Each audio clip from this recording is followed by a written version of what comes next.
So let we start today's lecture. बेटा आज मैं तुम्हें रीजोनेंस पढ़ाने की कोशिश करूंगा। रीजोनेंस कैसे होती है, कहाँ होती है, कितनी तरह की होती है, क्या क्या कैरेक्टरिस्टिक्स हैं, इनको सबको समझना है हमें। ठीक, it will take a day और टू, क्योंकि लोग तो रीजोनेंस सिर्फ एक छोटी सी बात करवा के छोड़ देते हैं, पर यहाँ थोड़ा समय लगेगा हमारे को, क्योंकि बहुत कुछ हमें समझना है इसमें। क्योंकि रीजोनेंस नहीं आएगी तो आगे कुछ भी नहीं आएगा, तो इसको बहुत ध्यान से पढ़ना है। आज हम डिस्कस कर रहे हैं रीजोनेंस।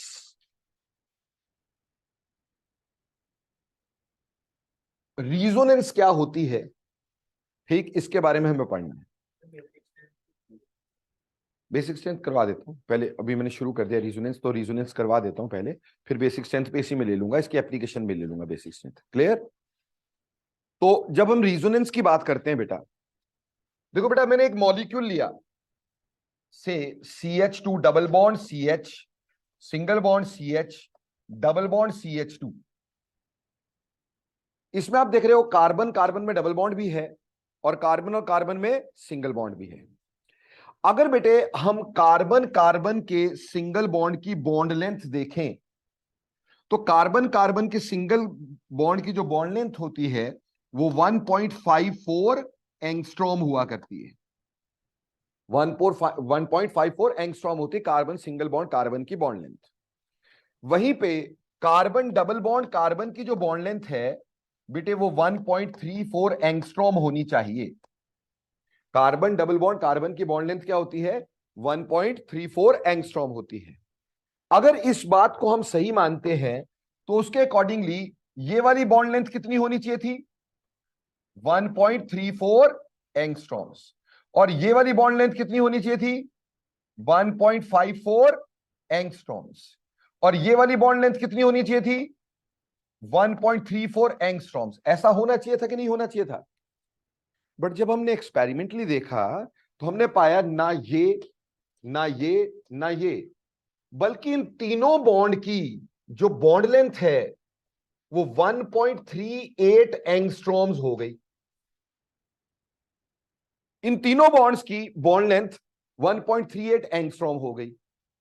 अब प्रॉब्लम यह है कि पहली बात तो यह है कि इसमें डबल था, इसमें सिंगल था, ठीक, तो बॉन्ड लेंथ अलग अलग होनी चाहिए थी, लेकिन यहां बॉन्ड लेंथ बराबर हो गई।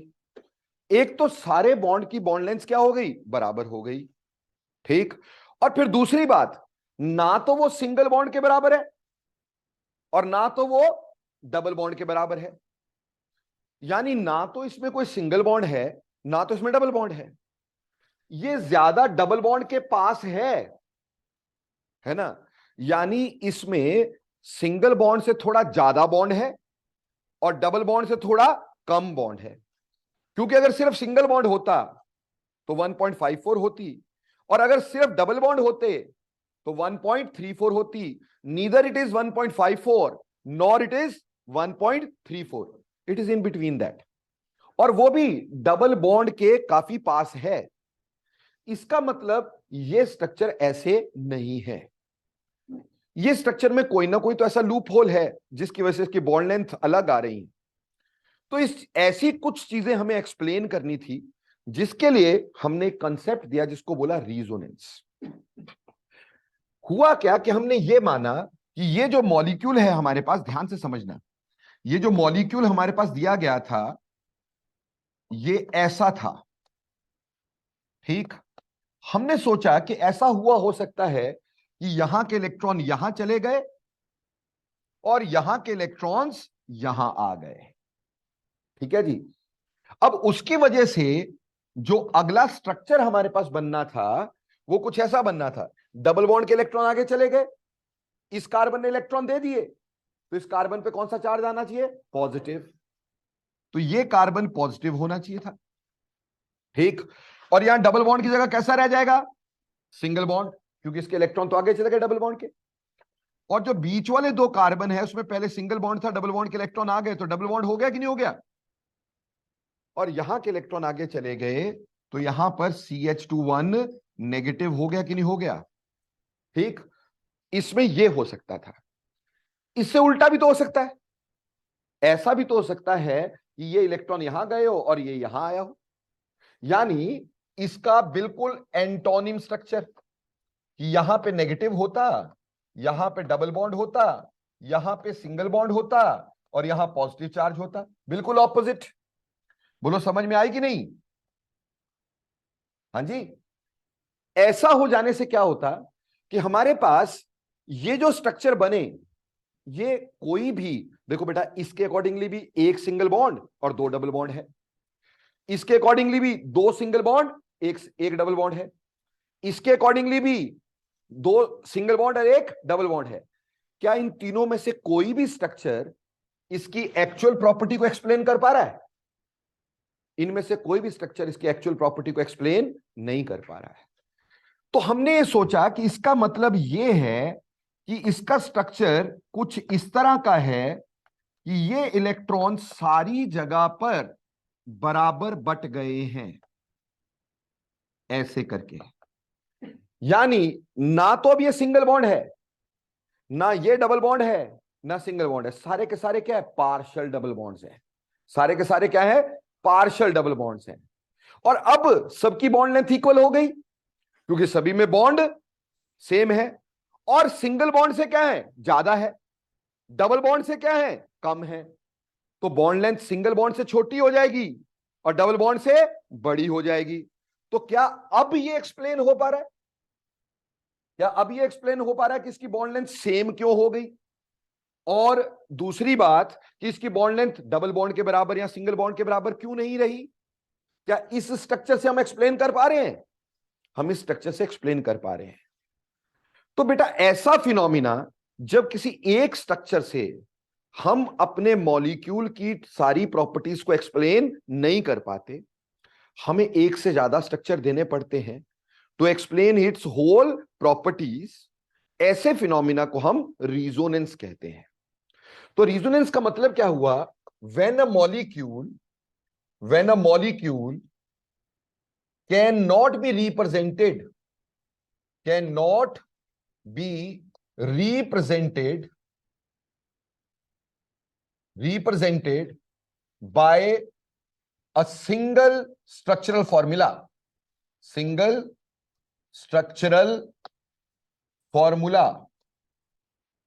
and has to be explained, and has to be given more than one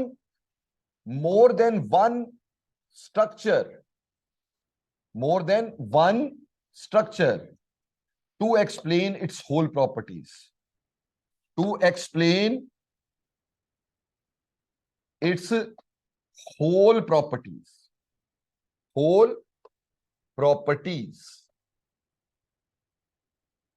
then the phenomenon is said to be, the phenomenon is said to be resonance. तो रिजोनेंस का मतलब क्या हुआ? मतलब हुआ जब किसी एक मॉलिक्यूल की सारी प्रॉपर्टीज हम किसी एक सिंगल स्ट्रक्चर से एक्सप्लेन नहीं कर सकते, और स्ट्रक्चर कोई एक पर्टिकुलर स्ट्रक्चर नहीं है, ठीक, तो हमें एक से ज्यादा स्ट्रक्चर उसके लिए देने पड़ते हैं to explain its whole properties. ऐसे फिनोमिना को अपन लोग रिजोनेंस कह देते हैं। समझ में आई बेटा बात?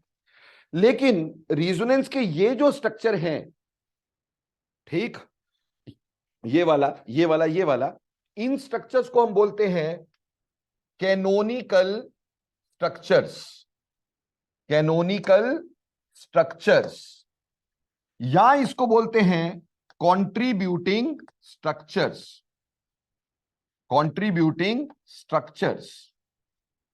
और या इसको हम बोलते हैं रिजोनेटिंग स्ट्रक्चर्स। किसी किसी स्पेशल केस में हम इसको मीजोमेरिक स्ट्रक्चर भी बोलते हैं। वो आगे जाके कुछ केस आएंगे जिसमें हम इसको मीजोमेरिक स्ट्रक्चर्स भी कह सकते हैं। समझ में आई बात?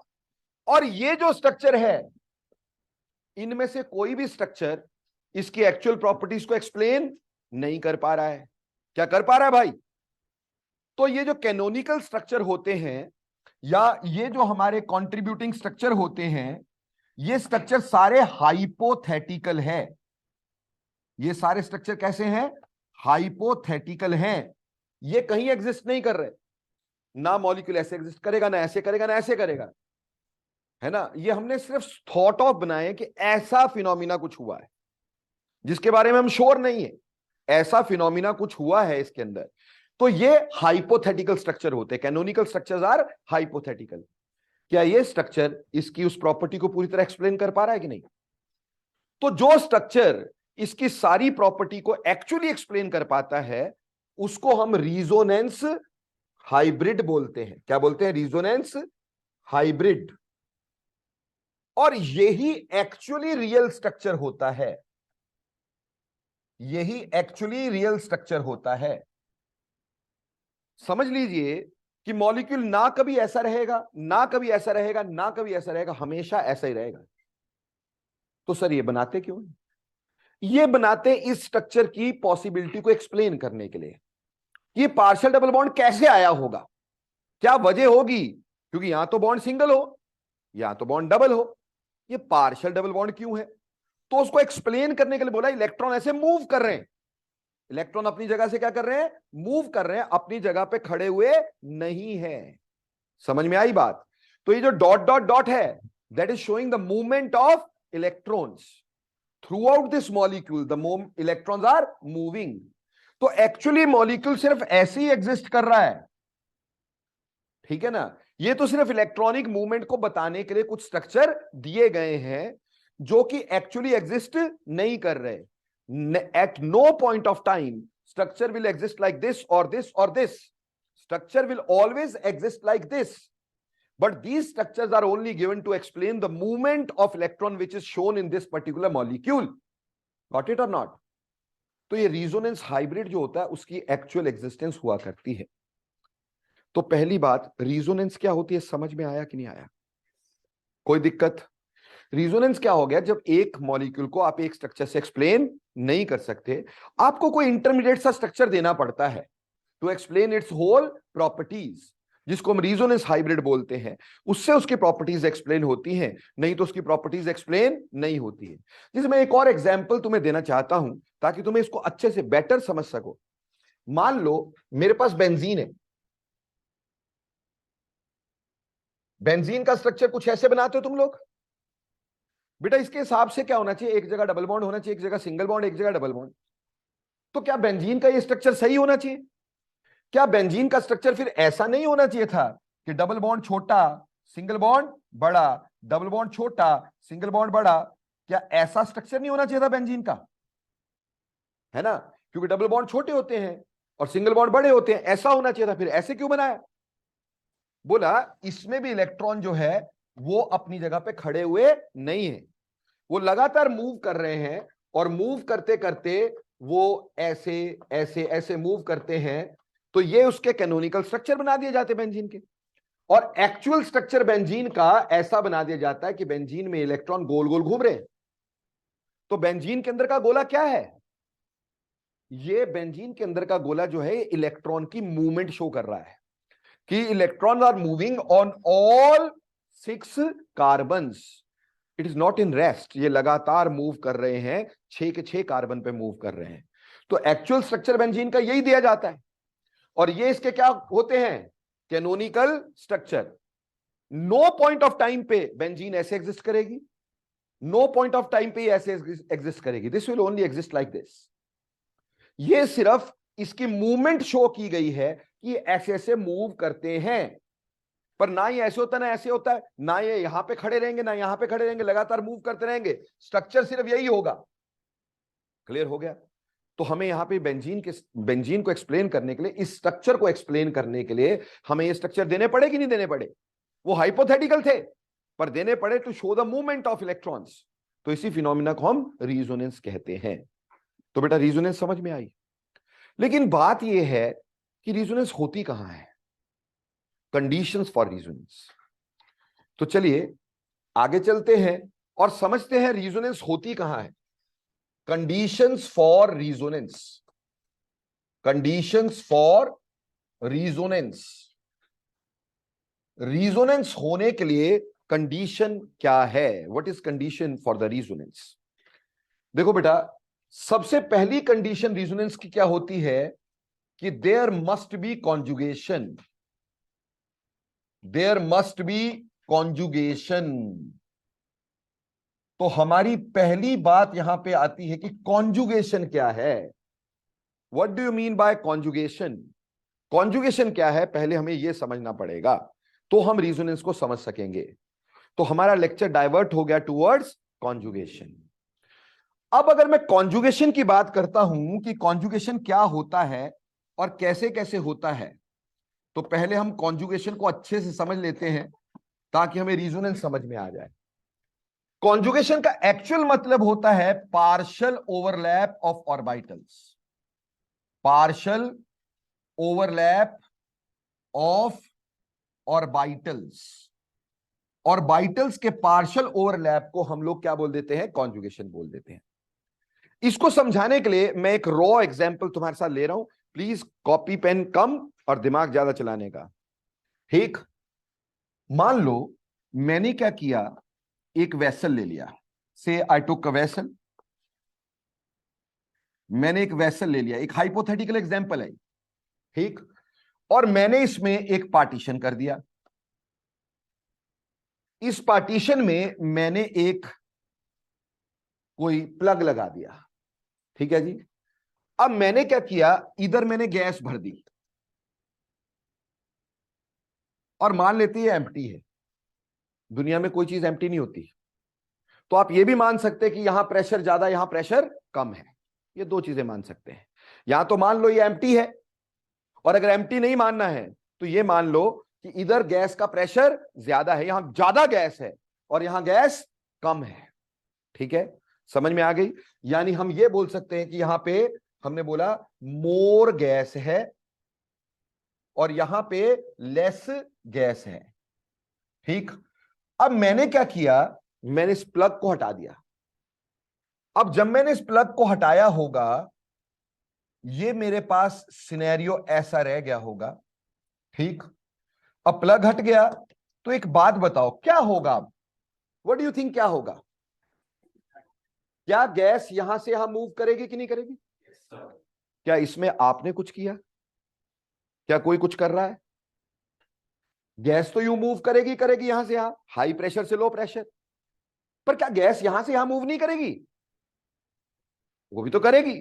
जो दरवाजा अंदर आने को है वो बाहर जाने को भी तो है।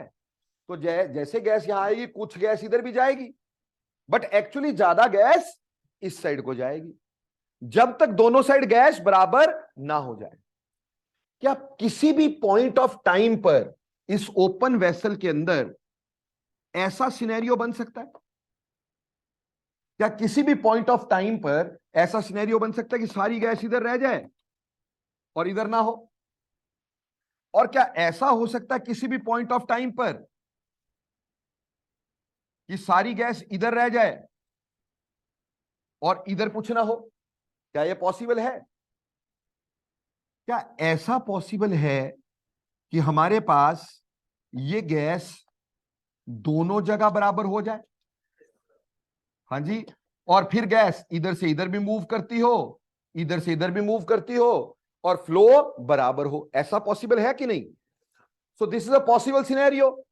This is not a possible scenario. This is also not a possible scenario, isn't it? अब इसी को थोड़ा ऑर्गेनिक में ले चलते हैं। ठीक, हमने क्या किया, ये कार्बन की एक चेन ले ली। ठीक है जी, और ये कार्बन के पाई ऑर्बिटल्स ले लिए, पाई बॉन्ड्स। यहां पे एच एच तो लगे हैं, मैं एच नहीं लगा के दिखा रहा हूं, ये पाई बॉन्ड लगा दिया मैंने यहां पर।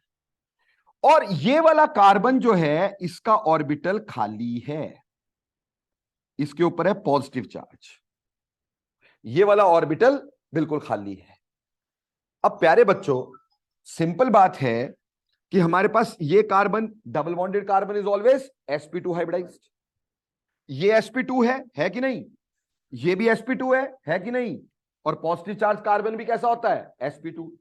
सारे sp2 है, यानी ये सारे कार्बन एक ही प्लेन में है। और इस साइड इलेक्ट्रॉनिक प्रेशर ज्यादा है और ये एम्प्टी है कि नहीं है? तो अगर इसमें ओवरलैप हो जाए, समहाउ इसमें ओवरलैप हो जाए, तो क्या ये इलेक्ट्रॉन यहां मूव कर सकते हैं बच्चों? है ना? और क्योंकि ये सेम प्लेन में है, इसलिए ये पार्शियली आपस में क्या कर जाएंगे? ओवरलैप कर जाएंगे। जब ये पार्शियली ओवरलैप करेंगे, क्या ऐसा हो सकता है कि इलेक्ट्रॉन यहीं पड़े रह जाए, यहां ना जाए?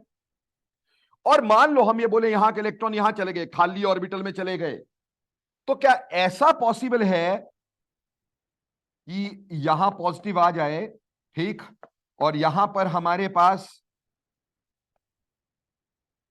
इलेक्ट्रॉन यहां आ जाए? क्या ये पॉसिबल है? जैसे ये दो, क्या ये पॉसिबल है? ना ये पॉसिबल है, ना ये पॉसिबल है। पॉसिबल क्या है? पॉसिबल ये है कि हमारे पास इन तीनों कार्बन्स में इलेक्ट्रॉन जो हैं उनका प्रेशर लगभग बराबर हो जाए और सारी जगह पे इलेक्ट्रॉन क्या कर रहे हो? मूव कर रहे हो, यहां से यहां, यहां से यहां। ये इसकी तरह हो गया कि नहीं हो गया? तो ये पॉसिबिलिटी भी नहीं है, ये पॉसिबिलिटी भी नहीं है, सिर्फ यही एक पॉसिबिलिटी है। अब इसको थोड़ा बंदों की तरह बना देते हैं। इसका मतलब CH2 double bond CH2 1 positive हुआ, पाई बॉन्ड बना दिया ना मैंने यहां। और इसका मतलब CH2 1 positive CH double bond CH2 हुआ। क्या इसका मतलब यह हुआ? सो क्या यह पॉसिबल है?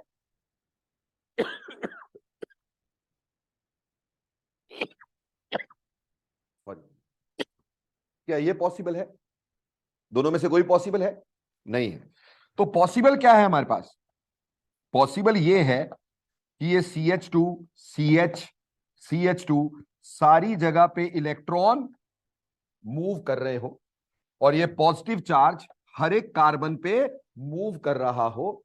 ये इसका एक्चुअल स्ट्रक्चर बन सकता है, ये इसका एक्चुअल स्ट्रक्चर बन सकता है। पर ये तभी पॉसिबल है ना अगर ये ऑर्बिटल आपस में क्या हो? ओवरलैप्ड हो।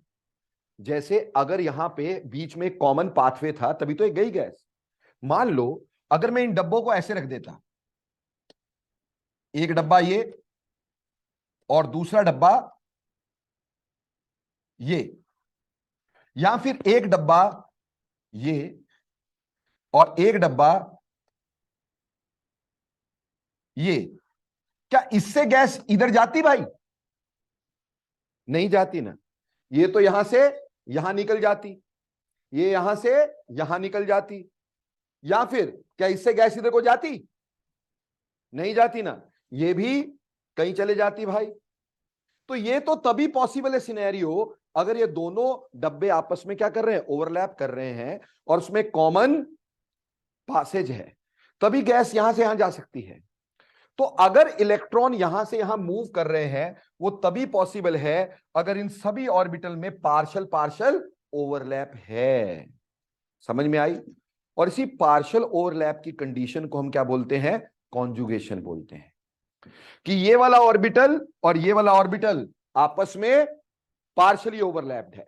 सिमिलरली ये वाला ओवरलैप और ये वाला ऑर्बिटल आपस में ओवरलैप्ड है। तो क्या होता है अगर ये इनमें आपस में ओवरलैप है तो यहां इलेक्ट्रॉनिक प्रेशर ज्यादा है, तो यहां के इलेक्ट्रॉन यहां पे मूव कर सकते हैं। जब ये यहां मूव करेंगे तो यहां इलेक्ट्रॉनिक प्रेशर कम होगा तो वो यहां पे भी मूव कर सकते हैं। Ultimately electron will be moving in all the orbitals. So actually this structure is possible and these two structures are not possible, which will be called as canonical structures. Is this a canonical structure? Is this a canonical structure? Is this the real structure which is resonance? Similarly, this is a canonical structure, this is a canonical structure, and this is resonance hybrid. Got it or not? पर इसके लिए overlap होना जरूरी था, conjugation होना जरूरी थी। तो कॉन्जुगेशन क्या है? कॉन्जुगेशन है पार्शियल ओवरलैप ऑफ ऑर्बिटल्स। जब तक पार्शियल ओवरलैप ऑफ ऑर्बिटल्स नहीं होगा तब तक हमारे पास इलेक्ट्रॉन्स मूव नहीं कर पाएंगे, तब तक हमारे पास रेजोनेंस नहीं होगी। लेकिन कॉन्जुगेशन हमें कैसे पता चलेगा कि है कि नहीं है? कितनी तरह की कॉन्जुगेशन होती है? तो चलिए कॉन्जुगेशन को तसल्ली से समझते हैं, कहां हमें पता चलेगा कॉन्जुगेशन है और कहां हमें पता चलेगा कॉन्जुगेशन नहीं है। ठीक, तो चलिए टाइप्स ऑफ कॉन्जुगेशन को पढ़ते हैं। कॉन्जुगेशन समझ में आया, कॉन्जुगेशन का मतलब क्या हुआ, पार्शियल ओवरलैप, नो क्वेश्चंस। ठीक, सिर्फ क्योंकि पॉजिटिव चार्ज तो था ही ना बेटा, वो इधर होता तो सारे ही मॉलिक्यूल पे कहीं पे भी हो सकता है। होल पे पॉजिटिव इसलिए लगाया भी, सारे कार्बन में कहीं पे भी हो सकता है पॉजिटिव चार्ज जहां इलेक्ट्रॉन है। ठीक, क्योंकि ऐसा तो है नहीं ना इलेक्ट्रॉन फ्लो किया तो पॉजिटिव चार्ज खत्म हो गया, ये तो पॉसिबल नहीं है। अगर ओवरऑल एक पॉजिटिव चार्ज है वो तो है ही है ना, इनिशियली मैंने बनाया यहां पर, है कि नहीं। अरे तो इसमें हमने बनाया मॉलिक्यूल तो यहीं से शुरू किया ना हमने बोला कि ये ऐसा मॉलिक्यूल अगर होता तो इसमें अगर ओवरलैप होता तो वो ऐसे एग्जिस्ट करता, ऐसे एग्जिस्ट नहीं करता। Structure is not existing like this और structure is not existing like this, पर इसमें पॉजिटिव चार्ज है ना पहले, तो कहीं तो लिखना पड़ेगा ना। तो हमने ओवरऑल पे क्या लिख दिया, पॉजिटिव चार्ज लिख दिया। गॉट इट, ये पॉजिटिव चार्ज कहीं पे भी है, इस कार्बन पे भी हो सकता है, इस पे भी हो सकता है, इस पे भी हो सकता है, सारी जगह फ्लो कर रहा है। जैसे जैसे इलेक्ट्रॉन फ्लो करते जा रहे हैं वैसे पॉजिटिव चार्ज फ्लो करते जा रहा है। जहां इलेक्ट्रॉन आ रहे हैं वहां पॉजिटिव चार्ज खत्म हो रहा है, जहां से जा रहे हैं वहां पॉजिटिव चार्ज आ रहा है, पर किस पे आ रहा है हमें नहीं पता, it's continuously moving. Got it और नॉट। ठीक, अब हाँ जी, अभी कोई क्वेश्चन नहीं बेटा। ठीक, अभी सिर्फ ये बताओ मेरे को कॉन्जुगेशन समझ में आई कि नहीं, कि कॉन्जुगेशन पार्शियल ओवरलैप समझ में आया कि नहीं। बाकी कहां पे कौन सा क्या होगा वो तो आगे बताना ही है मेरे को, आप सिर्फ ये बताओ कि कॉन्जुगेशन इन पार्शियल ओवरलैप क्या होता है, वो समझ में आया कि नहीं आया। पॉजिटिव कहां गया, नेगेटिव कहां गया, बाद की बातें हैं। आप सिर्फ ये बता दो मेरे को कि पार्शियल ओवरलैप क्लियर है कि नहीं। तो पार्शियल ओवरलैप को हम कॉन्जुगेशन कहते हैं। अब कॉन्जुगेशन कहां कहां हो सकती है, कॉन्जुगेशन कहां कहां हो सकती है, यानी types of conjugation, types of conjugation कहां देख करके हम बोलेंगे कि कॉन्जुगेशन है और इसमें रिजोनेंस हो सकती है या होगी। देखो बेटा, सबसे पहले हमारे पास आता है बॉन्ड कॉन्जुगेशन, पहला नंबर पे आता है बॉन्ड कॉन्जुगेशन।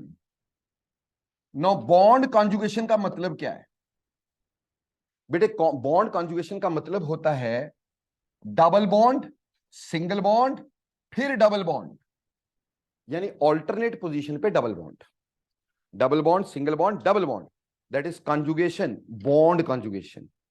ठीक, जैसे कि अगर मैं ऐसी बात करूं CH2 double bond single bond CH2, क्या यहां पे कॉन्जुगेशन है, double bond single bond double bond, इसको कॉन्जुगेशन बोलेंगे। इसके आगे फिर से सिंगल बॉन्ड हो फिर डबल बॉन्ड हो, यानी ऐसा हो सकता है जहां पे ऑल्टरनेट पोजीशन पे double single double single double single आ जाएंगे, वो क्या होगा, कॉन्जुगेशन हो जाएगी। तो ये बॉन्ड कॉन्जुगेशन होगी।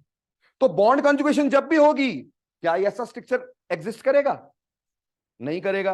क्यों, क्योंकि यहां इलेक्ट्रॉनिक प्रेशर ज्यादा यहां कम, तो इलेक्ट्रॉन तो मूव करेंगे। तो ऐसे केस में यहां के इलेक्ट्रॉन यहां पे भी जाएंगे, यहां पे भी जाएंगे, और हमारे पास एक स्ट्रक्चर इसका ये भी बनेगा, CH2 1 positive single bond, CH double bond, CH single bond, CH2 1 negative.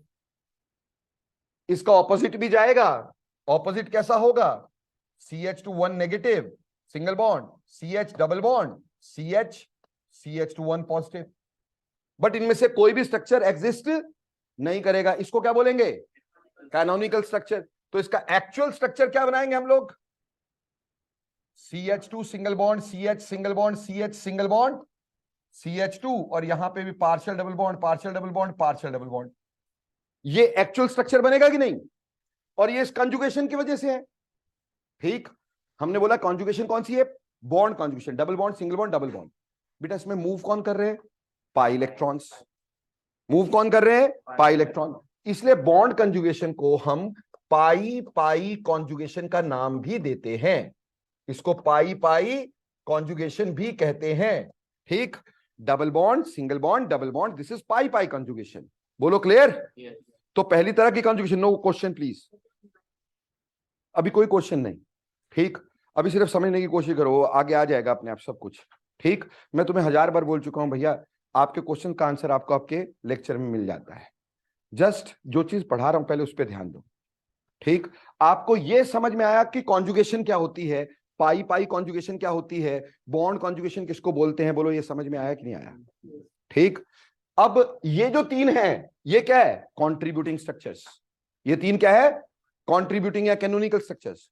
बेटा कैनोनिकल स्ट्रक्चर्स के बीच में डबल हेडेड एरो लगता है। जो जितने भी कैनोनिकल स्ट्रक्चर बनाओगे उसके बीच में डबल हेडेड एरो लगता है। डबल हेडेड एरो का मतलब होता है इनमें से कोई भी, इनमें से कोई भी, दोनों बराबर है, एक जैसे है, ठीक है। इसमें कभी भी ये साइन नहीं लगाना, ये इक्विलिब्रियम का साइन होता है, ठीक। उसका मतलब है ये इसमें चेंज हो रहा है, ये इसमें चेंज हो रहा है, जबकि ये दोनों एग्जिस्ट ही नहीं कर रहे। तो इसलिए हमने इसके बीच में कैसा लगाना, डबल हेडेड एरो। और एक्चुअल स्ट्रक्चर यही है ना भाई। तो रिजोनेंस हाइब्रिड और कैनोनिकल स्ट्रक्चर्स के बीच में तीन लाइनें लगाई जाती, बताने थे मैंने, ये तीन लाइनें लगाई जाती है। और ये जो तीन लाइनें होती हैं इसका मतलब होता है इक्विवेलेंसी, कि ये सारे स्ट्रक्चर इक्विवेलेंट टू दिस है।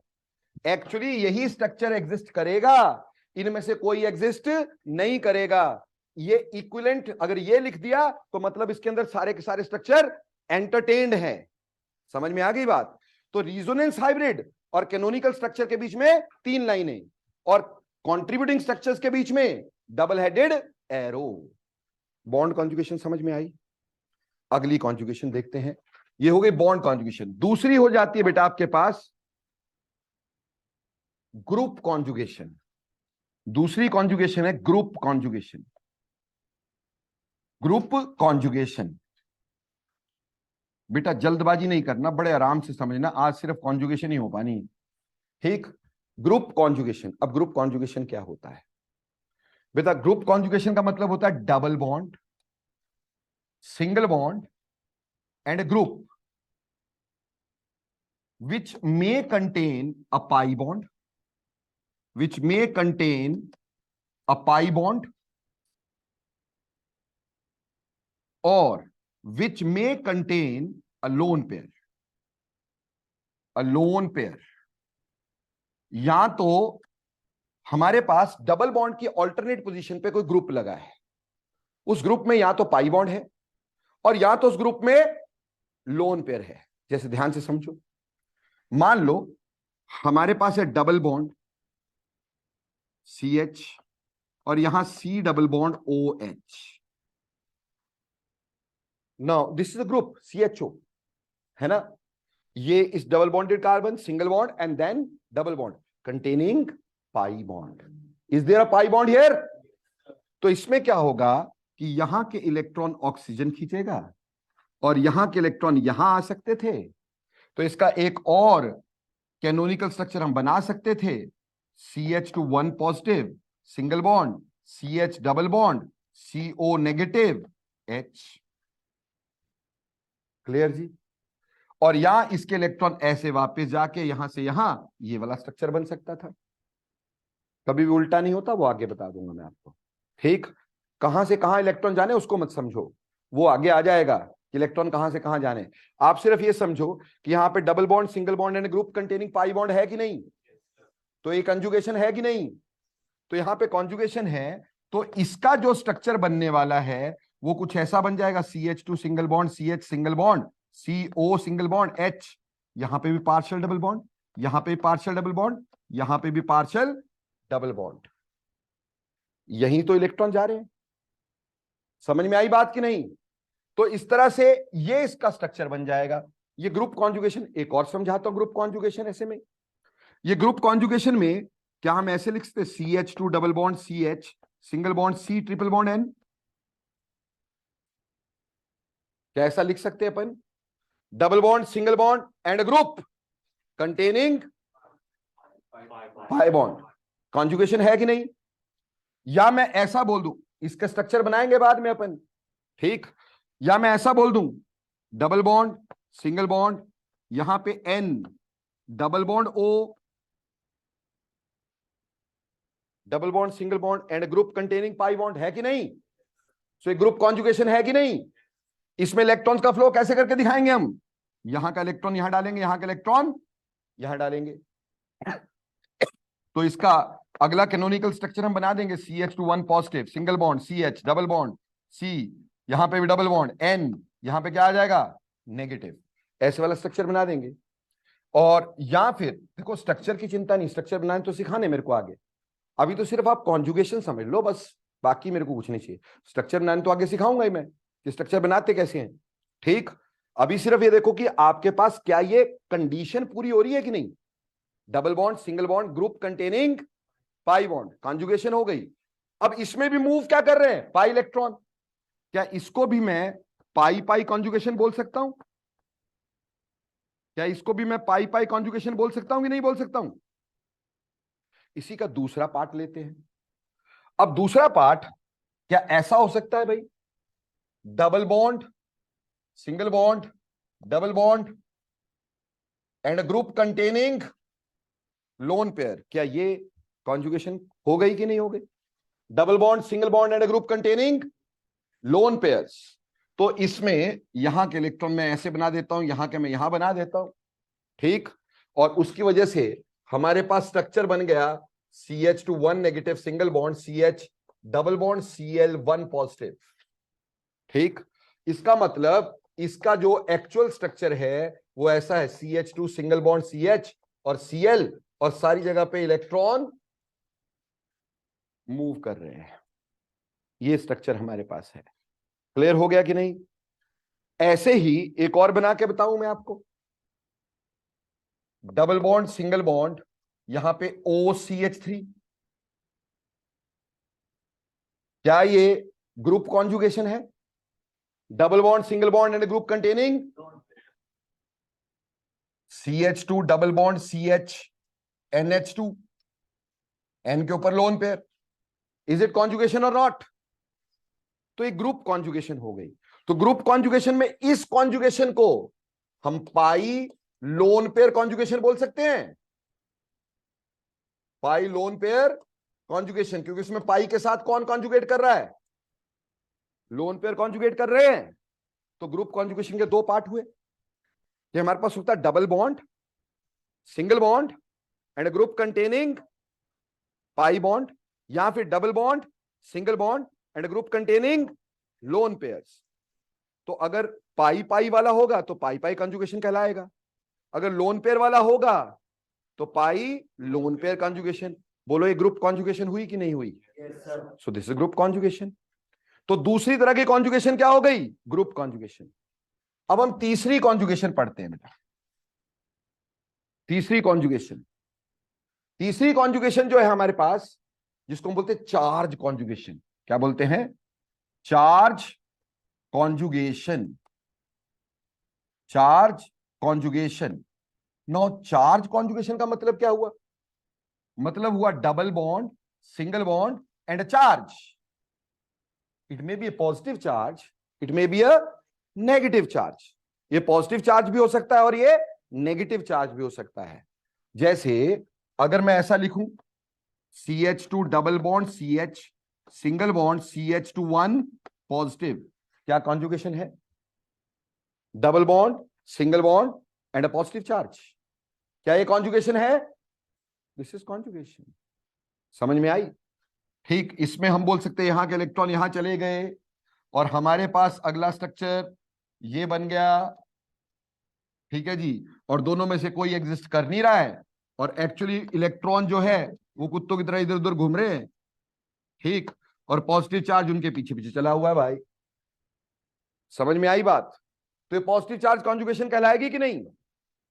ऐसे ही प्यारे बच्चों हमारे पास CH2 double bond CH single bond CH2 1 negative, क्या ये कॉन्जुगेशन है, double bond single bond negative charge, क्या ये कॉन्जुगेशन है, ये भी तो कॉन्जुगेशन है। और इसमें इलेक्ट्रॉन मैंने यहां से यहां ले गया, यहां से यहां ले गया, ठीक है जी, कहां से कहां ले गया वो तो बताऊंगा ही मैं आगे, अभी तो सिर्फ कॉन्जुगेशन को समझने की कोशिश करनी है तुमने, बाकी कोई मेरा इस समय वो नहीं है, सिर्फ कॉन्जुगेशन को समझो, रिजोनेंस कैसे होनी वो तो बताऊंगा ही मैं, ठीक। आगे चलो, अब क्या इसको ऐसे बना सकता हूं, अर्शिया जी अभी बोलो इसके ऊपर कौन सा चार्ज लगाऊं सारे पे, हाँ जी समझ में आया, क्यों, क्योंकि negative charge is in resonance, negative charge is in resonance. तो ये चार्ज कॉन्जुगेशन हो गई, double bond, single bond and A charge. ठीक है जी। पहले क्या पढ़ी थी आपने? बॉन्ड कॉन्जुगेशन क्या था? Double bond, single bond, double bond. फिर क्या पढ़ी? Group conjugation, double bond, single bond and group containing pi bond और ग्रुप कंटेनिंग लोन पेयर्स। फिर पढ़ा हमने charge conjugation, double bond, single bond and a charge, may be a positive charge, may be a negative charge. चौथी conjugation, चौथी conjugation odd electron conjugation, odd electron conjugation, odd electron conjugation. Now what the hell is odd electron conjugation? odd electron conjugation का मतलब क्या है बेटा? odd electron conjugation का मतलब double bond, single bond and an odd unpaired electron, odd unpaired electron। जैसे इधर ध्यान देना, CH2 double bond, CH single bond, odd electron. ठीक है जी। Double bond, single bond and odd electron, unpaired electron, क्या कॉन्जुगेशन है? यस। अब इसमें मैं यू बना रहा हूं, please see the arrow over here. इस और इस एरो में कुछ फर्क नजर आ रहा है? क्या फर्क है? जब कभी हमारे पास डबल हेडेड एरो बनता है तो वो 2 इलेक्ट्रॉन का चेंज शो करता है। सिंगल हेडेड एरो जो होता है 1 इलेक्ट्रॉन का फ्लो शो करता है। तो यहां 1 इलेक्ट्रॉन फ्लो करेगा। सिंगल हेडेड एरो मतलब 1 इलेक्ट्रॉन चेंज, ऐसे करके। ठीक है जी। तो ऐसे करके इसमें फ्लो रहेगा और इसका भी कैनोनिकल स्ट्रक्चर वैसे ही बना देंगे। ठीक, रिजोनेंस हाइब्रिड यू बन जाएगा। ठीक है। और ऑड इलेक्ट्रॉन को यहां शो कर देंगे, भी ऑड इलेक्ट्रॉन मूव कर रहा है साथ में। तो ध्यान से सोचो, अभी तक जो कॉन्जुगेशन पढ़ी, क्या उन सब कॉन्जुगेशन में ऐसा था कि डबल बॉन्ड के ऑल्टरनेट पोजीशन पे कुछ ना कुछ है? यानी कॉन्जुगेशन का एक्चुअल मतलब देखो, double bond, single bond, may be double bond, bond conjugation, double bond, single bond, may be lone pairs, है ना जी। Double bond, single bond, charge, double bond, single bond, negative charge, double bond, single bond, odd electron. यानी double bond की alternative position पर अगर कभी भी double bond होता है, लोन पेयर्स होते हैं, पॉजिटिव चार्ज होता है, नेगेटिव चार्ज होता है, ऑड इलेक्ट्रॉन होता है, इसको अपन कंजुगेशन बोलते हैं। उसमें ऑर्बिटल्स पार्शियली ओवरलैप हो जाते हैं और कंजुगेशन देते हैं, और जिससे रिजोनेंस की पॉसिबिलिटी हो पाती है। बोलो अभी समझ में आया कंजुगेशन कहां होगी? कहीं पर 2 सिंगल बॉन्ड इकट्ठे आ जाएं तो कंजुगेशन नहीं है, क्योंकि इसमें double bond, single bond, then any of them, may be double bond, may be lone pair, may be positive, may be negative, may be odd electron.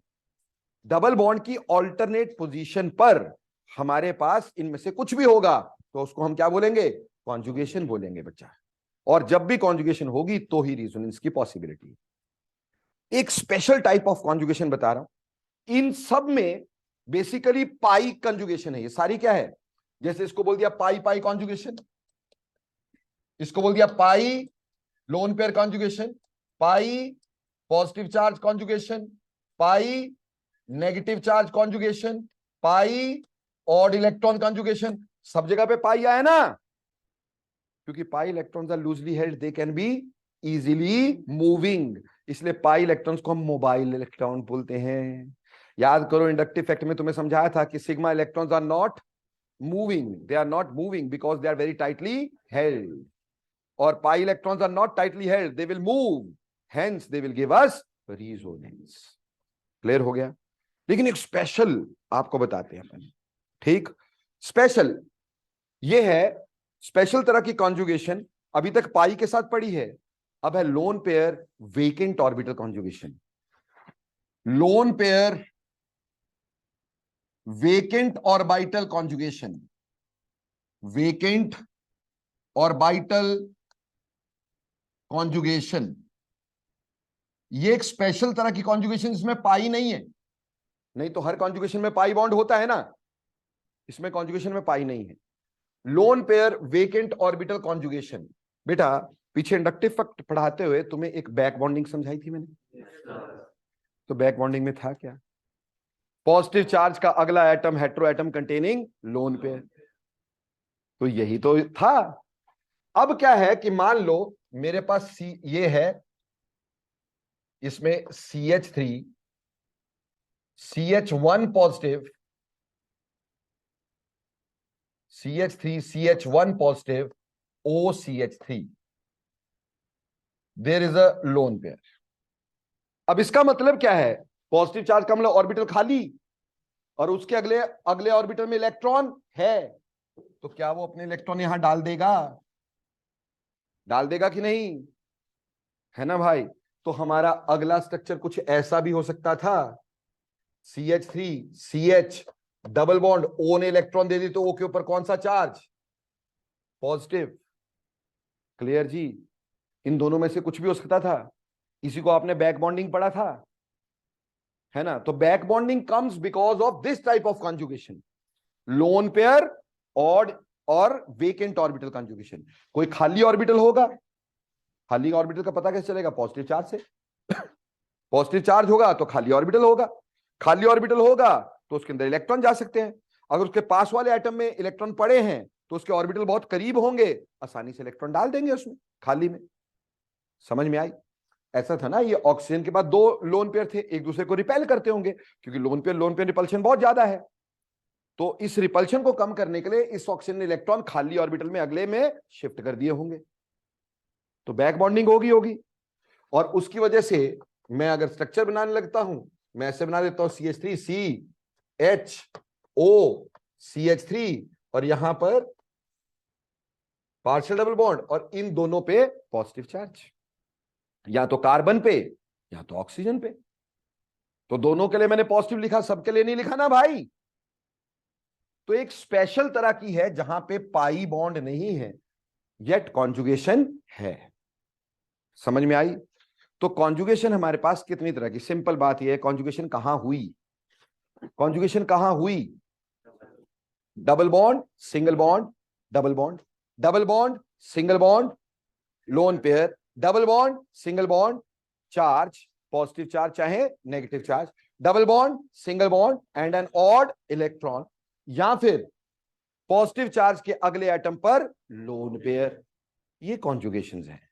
और ये कॉन्जुगेशन जब होगी तो ही बेटा हमारे पास पॉसिबिलिटी है कि हमारे पास क्या हो सके? रिजोनेंस हो सके। ये पॉसिबिलिटी हमारे पास होती है। अब बात आती है important points of conjugation. Conjugation तो पढ़ ली, पर कई बार कॉन्जुगेशन होके भी नहीं होती, तो हमें अब इंपॉर्टेंट कैरेक्टरिस्टिक्स पढ़ने हैं कॉन्जुगेशन के। रिजोनेंस पे तब आएंगे जब हमें कॉन्जुगेशन अच्छे से समझ में आ जाएगी, फिर हम रिजोनेंस पे आएंगे। ठीक, चलिए अगली बात करेंगे, important points, important points of conjugation. Conjugation के इंपॉर्टेंट पॉइंट्स क्या क्या हैं? ठीक, सबसे पहला point very very important, conjugation में मैंने पीछे डायग्राम बनाए थे दो डब्बों के, है ना? बोला वो एक ही प्लेन में। अब मान लो हमारे पास एक डब्बा मैंने यूं बनाया, ये ओपनिंग बनाई, ओपनिंग एक ही प्लेन में दोनों की। अगर मैं इसको ऐसे बना देता, इसमें मैं ओपनिंग, यार वो कहां से आता है, ऐसे तो सारा ही आ जाएगा यार। चलो ऐसा डब्बा बनाता हूं,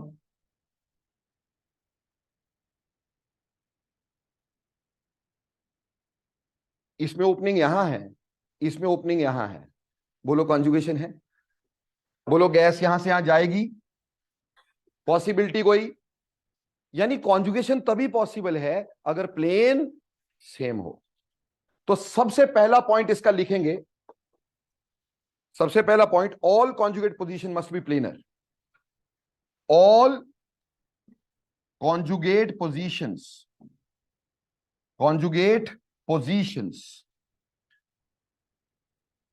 must be planar। सारी कॉन्जुगेट पोजीशन जो होनी चाहिए वो प्लेनर होनी चाहिए, तब उसमें कॉन्जुगेशन कहलाती है और तब उसमें रिजोनेंस हो सकती है। यानी structure must be planar. Planar structure के लिए बेटे हमारे पास यहां तो sp2 हाइब्रिडाइजेशन होगी या sp होगी। कहीं पे भी sp3 आ गई तो प्लेनरिटी खत्म। क्यों ऐसा होता है कि अगर मैंने यहां पे बोला double bond single bond, single bond double bond, ये ठीक, इसमें कॉन्जुगेशन है कि नहीं है? Double bond single bond double bond conjugation है ना। बट अगर मैंने ऐसा बोल दिया होता CH2 double bond single bond, CH2 single bond, क्या इसमें कॉन्जुगेशन है? इसमें कॉन्जुगेशन नहीं है। क्यों नहीं है बेटा? ये sp2, ये भी sp2, ये भी sp2, ये भी sp2, सारे sp2 है।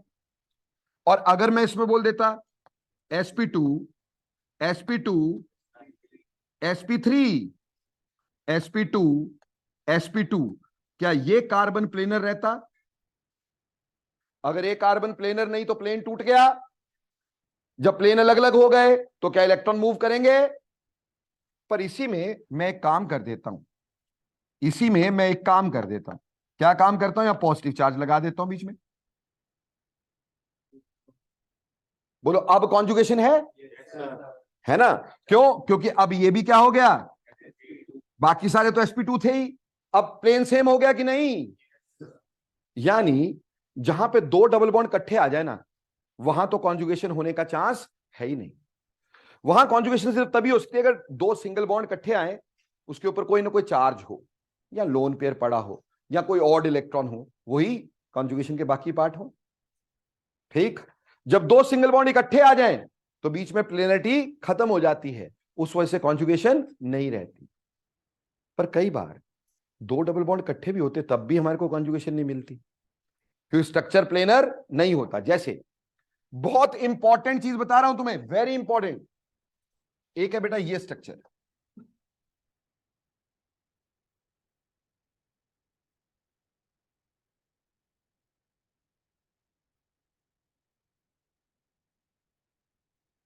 इसको बोलते कॉट।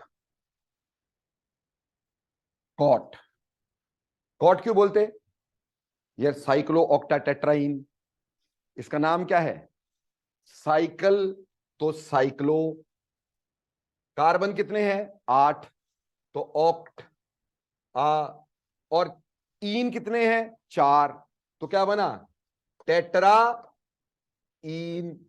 तो साइक्लो ऑक्टा टेट्रा इन, साइक्लो का सी, ऑक्टा का ओ, टेट्रा का टी, क्या बोल दिया?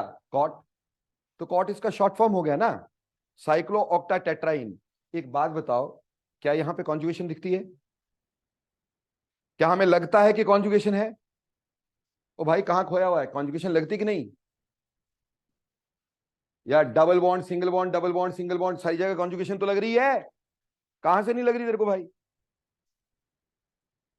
है कहां से नहीं लग रही?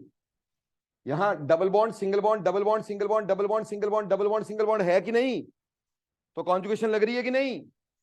हमें लग रही है कॉन्जुगेशन है, और हमारे हिसाब से रिजोनेंस होनी चाहिए, बट इसमें नहीं है। क्यों नहीं है? क्योंकि ये स्ट्रक्चर ऐसे होता ही नहीं।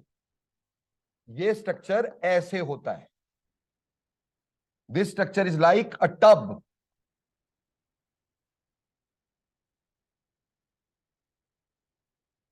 ये एक्चुअली ऐसा स्ट्रक्चर होता है, ठीक, अ टब लाइक स्ट्रक्चर, जिसमें प्लेन सेम नहीं होता। तो नॉट प्लेनर, ये प्लेनर नहीं है। ठीक, देखने में हमें क्या लग रहा था? कॉन्जुगेशन है, पर एक्चुअली कॉन्जुगेशन नहीं है। क्यों नहीं है? क्योंकि स्ट्रक्चर प्लेनर नहीं है। तो ये bonds are not in conjugation, not in conjugation. तो साइक्लो ऑक्टा टेट्रा इनमें कॉन्जुगेशन नहीं होती है। क्यों? क्योंकि स्ट्रक्चर प्लेनर नहीं होता है। और कॉन्जुगेशन की पहली आपके पास क्या रहती है कि स्ट्रक्चर मस्ट बी प्लेनर। ऐसे ही एक है बेंजोइक एसिड। प्लीज सारे बच्चे यहां ध्यान देते रहना, ठीक। ऑर्गेनिक में क्या है, बहुत इजी है, बट ये धीरे धीरे धीरे धीरे करके आएगी। अगर मैं एकदम से सब कुछ करा दूंगा ना, कुछ भी समझ नहीं आएगा। और इसको एक बार घर जाके दोबारा से पढ़ना भी जरूरी पड़ेगा, नहीं पढ़ोगे गड़बड़, फिर ना आया कभी जिंदगी में, ठीक। अब देखो, ये सारी चीजें तो मैं रिस्क पे करवा रहा हूं तुम्हारे को, माई रिस्क, ठीक। लोग कहां पढ़ाते हैं, अपने दोस्तों की कॉपी पे कंजुगेशन नाम शब्द ढूंढ के दिखा देना, ठीक। उसके टाइप्स ढूंढ के बता देना, उसके करेक्टरिस्टिक ढूंढ के बता देना, उसका एक करेक्टरिस्टिक भी लिखा होगा जो बोलोगे करूंगा, ठीक। तो यहां पढ़ाने में थोड़ा दम लगता है भाई, ठीक। ध्यान से सुनना, ये मेरे पास बेंजोइक एसिड होता है, this is called as benzoic acid. Benzene के ऊपर COOH, so this is called as benzoic acid. अब बेंजोइक एसिड में अगर हम ध्यान दें, बेंजोइक एसिड में अगर हम ध्यान दें, क्या हमें ये लगता नहीं double bond, single bond, double bond, conjugation लगती कि नहीं लगती? Double bond, single bond, double bond, बोलो कॉन्जुगेशन लगती कि नहीं लगती? लगती है ना, पर होती नहीं है। अभी क्यों नहीं होती है? देखो बेटे, एक्चुअली ये वाला जो है ना, ये बेंजीन के प्लेन में ही नहीं है। बेंजीन एक फ्लैट रिंग होता है ऐसे करके, benzene is a flat ring like this. और ये जो दो बॉन्ड है, एक CO वाला और एक COH वाला, इसमें बेटे ये ऐसे होता है, समझे? ये आगे वाला मान लो O है और पीछे वाला मान लो OH है, या आगे वाला OH है, पीछे वाला O है। क्या ये बेंजीन के प्लेन में है? क्या फ्लैट रिंग के प्लेन में है? ये फ्लैट रिंग के प्लेन में नहीं है। तो ये जो पाई इलेक्ट्रॉन है, they are not in conjugation of this pi electrons. Benzene के पाई इलेक्ट्रॉन की कॉन्जुगेशन में ये कॉन्जुगेटेड नहीं होते हैं। समझ में आई? हां, ये जो लोन पेयर ऑक्सीजन के ऊपर है, ये इसके कॉन्जुगेशन में जरूर है।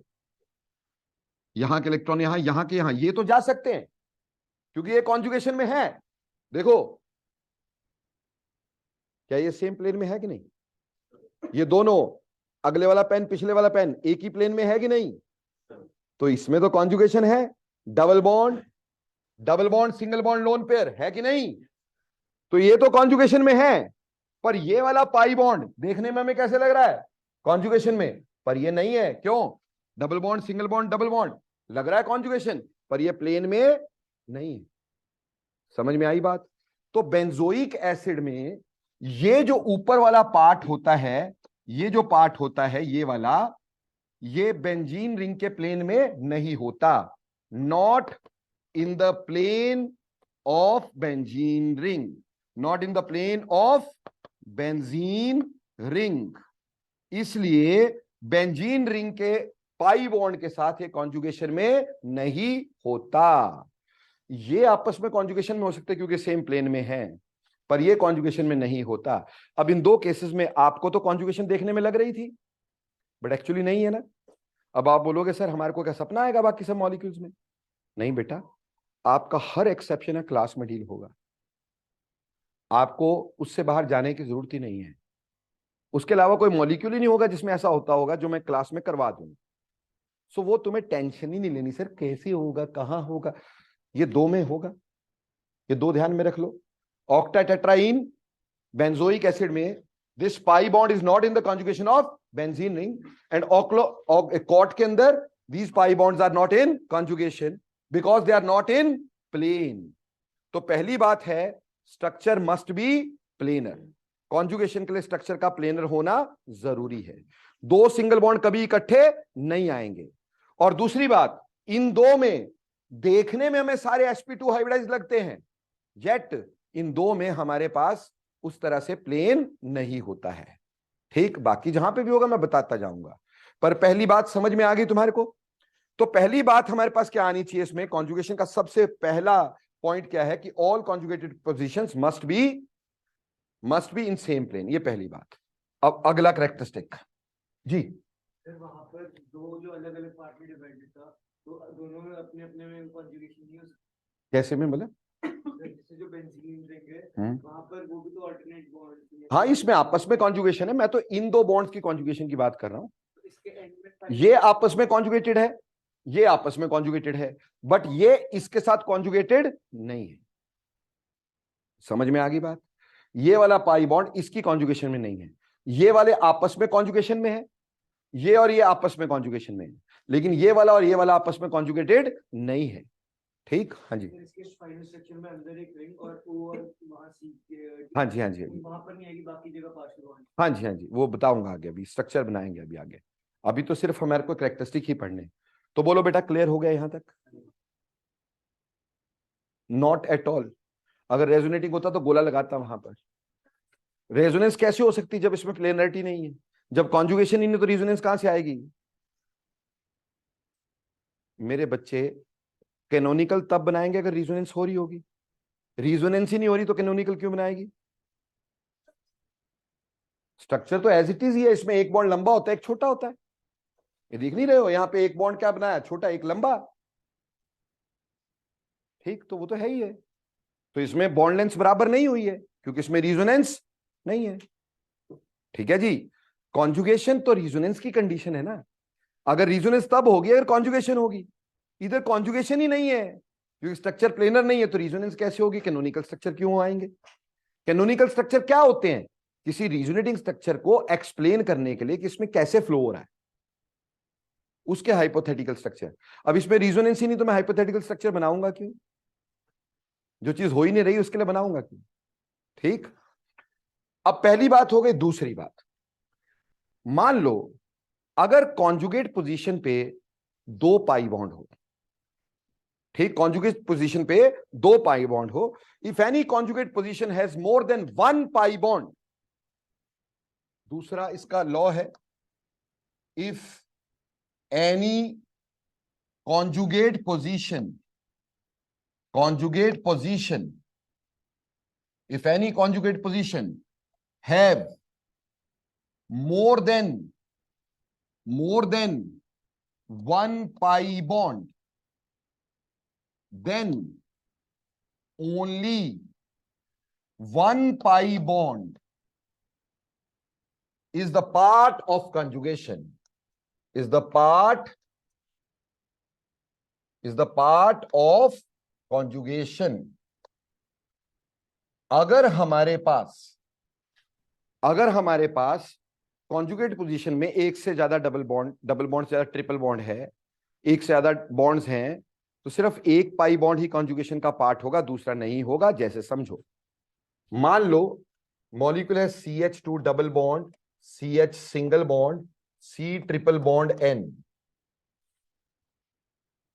ठीक है जी, double bond, single bond, multiple bond conjugation है कि नहीं है? है ना। अब इस तीन, यहां पे पाई बॉन्ड कितने हैं? दो। एक क्या है? सिग्मा हमें पता है, तीन बॉन्ड में से एक सिग्मा होता है, बाकी दो पाई होते, पता है ना। ये सिग्मा तो कभी कॉन्जुगेशन का पार्ट होता ही नहीं।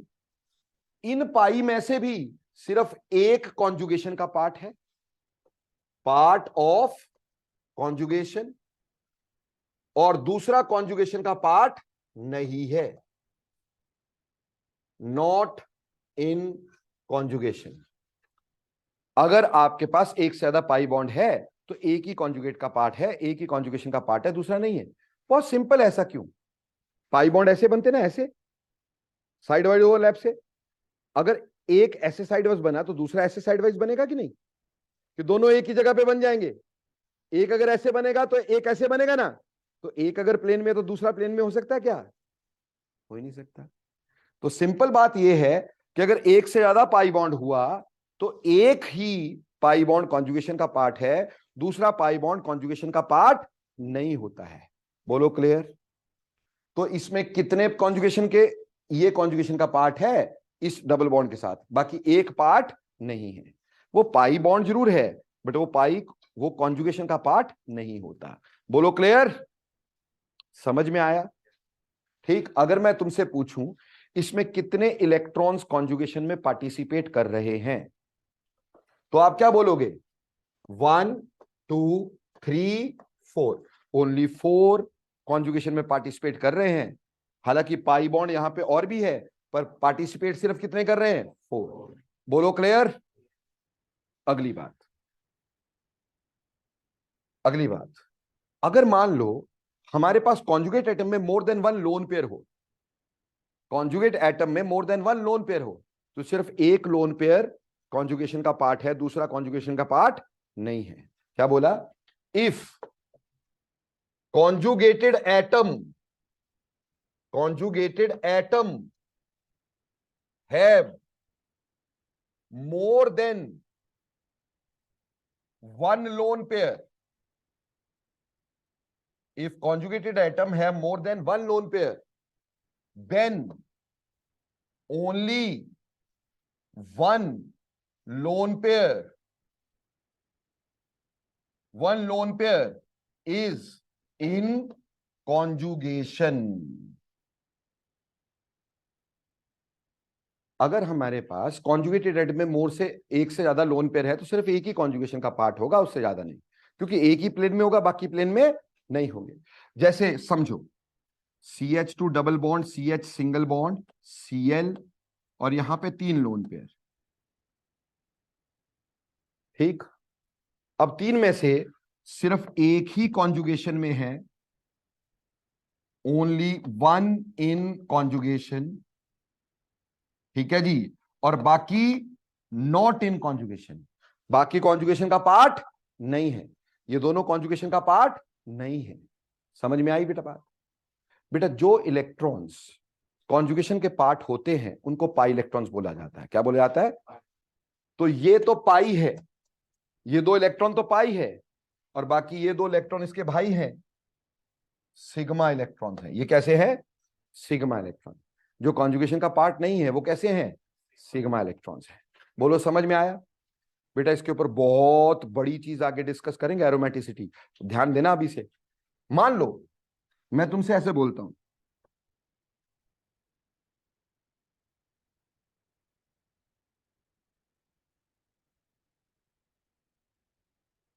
और तुमसे पूछता हूं इसमें कितने पाई इलेक्ट्रॉन्स हैं, तुमसे पूछता हूं इसमें कितने पाई इलेक्ट्रॉन्स हैं।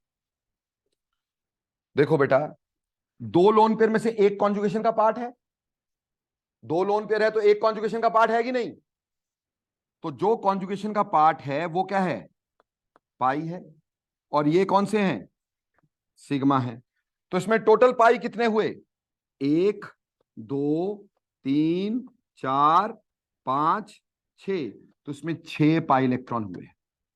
डबल बॉन्ड वाले तो पाई होते ही होते हैं, डबल बॉन्ड वाले तो पाई होते ही होते हैं ना भाई, है ना? बट अगर हमारे पास ऐसा हो जाए कि 2 लोन पेयर हैं तो सिर्फ एक ही कॉन्जुगेशन का पार्ट है, वो पाई है, बाकी सिग्मा है।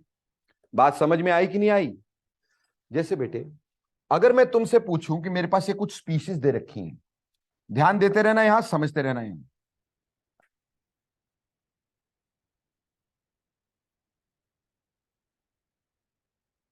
एक ये है, ठीक है जी, और दूसरा मेरे पास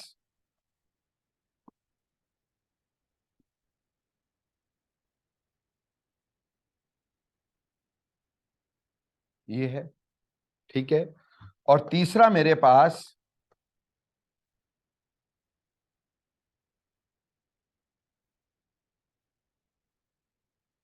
ये है।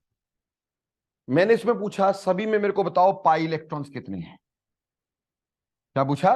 पाई इलेक्ट्रॉन्स कितने हैं। बेटे क्या ये कॉन्जुगेशन का पार्ट है?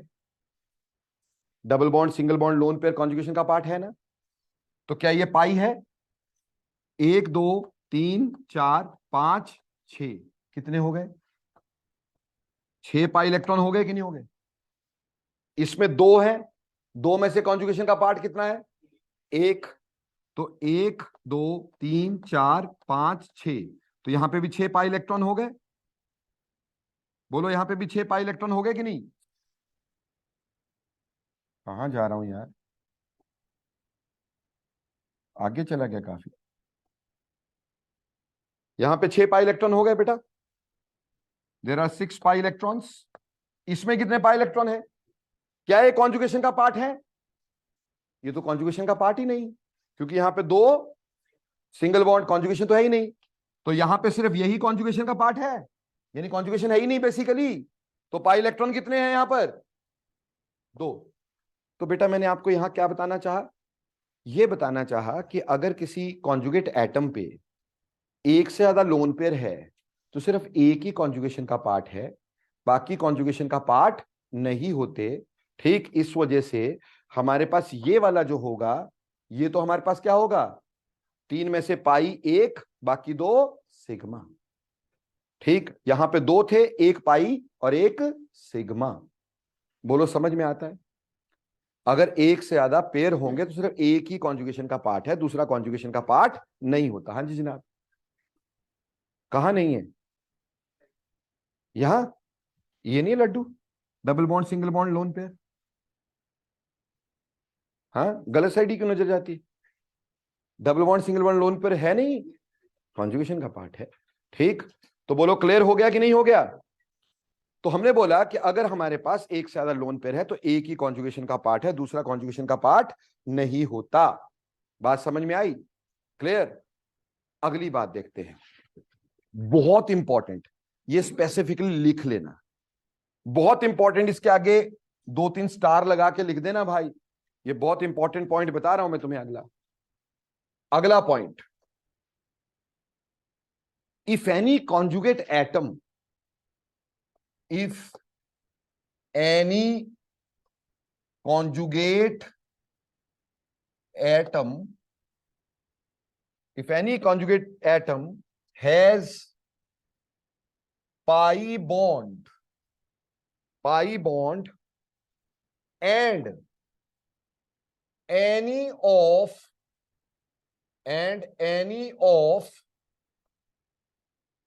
number 1 positive charge, number 2 negative charge, number 3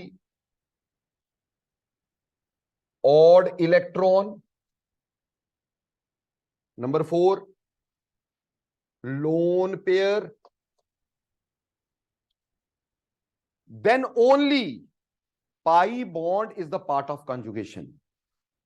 Then only pi bond is the part of conjugation.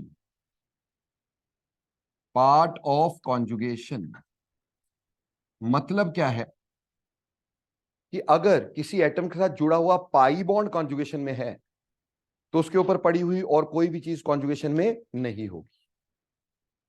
ठीक, समझना मेरी बात। मेरे पास एक स्ट्रक्चर ये है,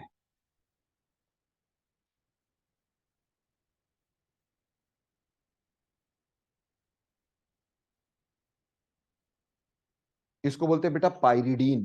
क्या नाम देते हैं इसको? पाइरिडीन। ठीक, दूसरी चीज मेरे पास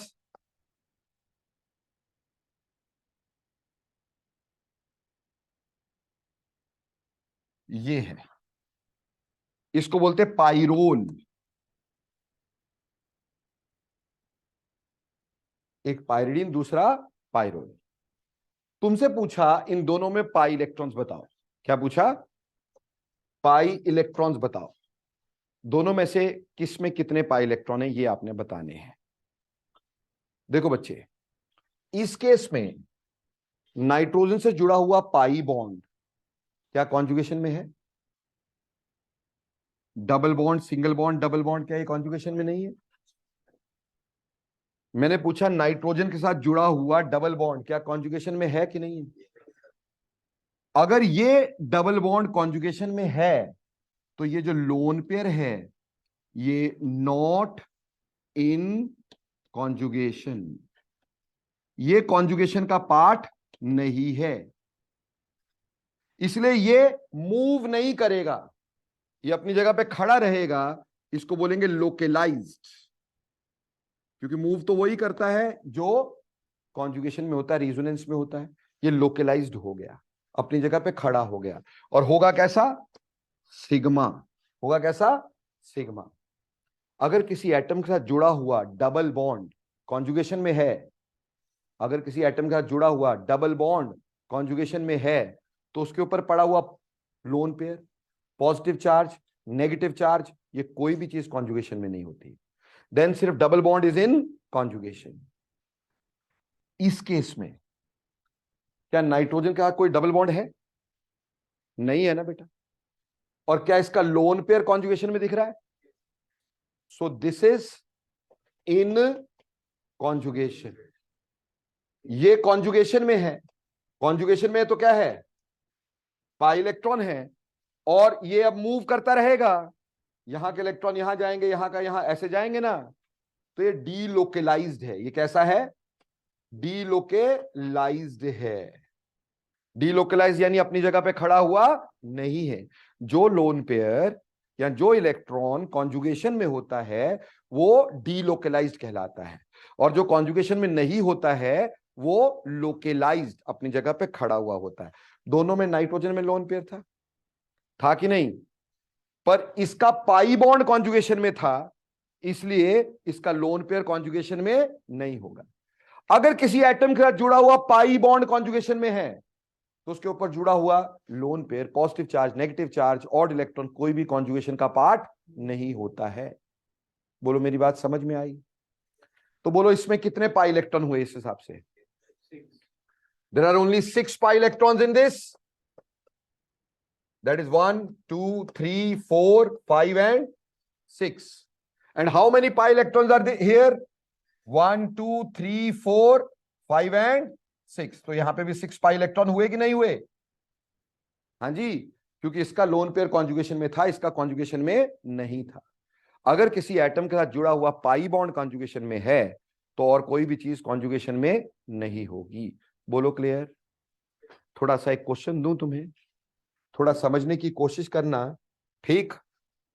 मान लो अपन आपको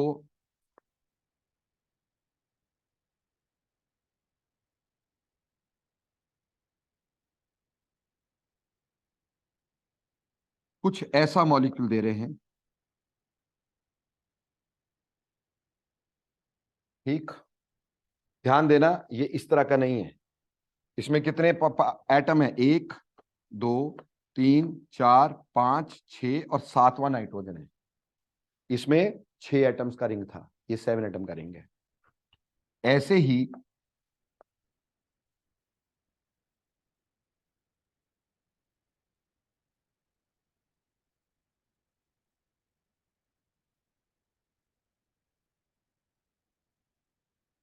ठीक है जी।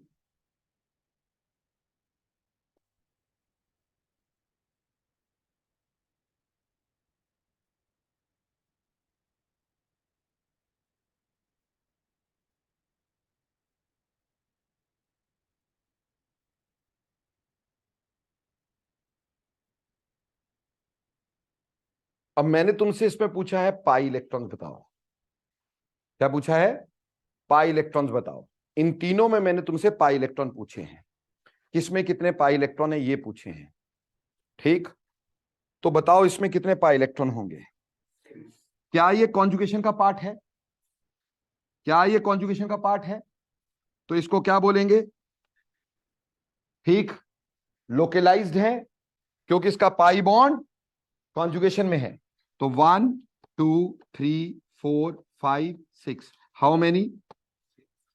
6 पाई इलेक्ट्रॉन्स हो गए कि नहीं हो गए? इधर आ जाओ। How many conjugated are there? 6। 1 2 3 4 5 6, all they are in conjugation. तो ये कॉन्जुगेशन में है ना, तो ये पाई हो गया ना, तो इसमें 6 हो गए। इसमें क्या ये कॉन्जुगेशन में है? डबल बॉन्ड से जुड़ा ही नहीं भाई, कॉन्जुगेशन में नहीं है। तो कॉन्जुगेशन में सिर्फ 1 2 3 एंड 4, इधर 4 पाई इलेक्ट्रॉन्स हो गए। तो बेटा बोलो समझ में आया क्या पॉइंट है ये? क्या बोला कि अगर आपके पास किसी बॉन्ड के साथ, किसी एटम के साथ जुड़ा हुआ पाई बॉन्ड कॉन्जुगेशन में है, तो उसके ऊपर पड़े हुए लोन पेयर कॉन्जुगेशन का पार्ट नहीं होते। अगर इसकी जगह पॉजिटिव चार्ज होता तो भी कॉन्जुगेशन का पार्ट नहीं होता। अगर इसके ऊपर नेगेटिव चार्ज होता तो भी कॉन्जुगेशन का पार्ट नहीं होता। अगर इसके ऊपर ऑड इलेक्ट्रॉन होता तो भी कॉन्जुगेशन का पार्ट नहीं होता। समझ में आई मेरी बात? अच्छे से क्लियर हो गया ये पॉइंट कि नहीं?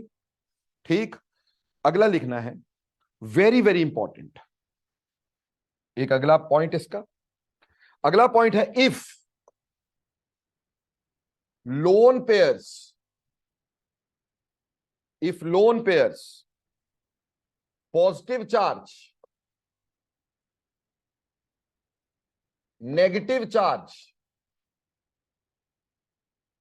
odd electron are present at the atom, are present at the atom attached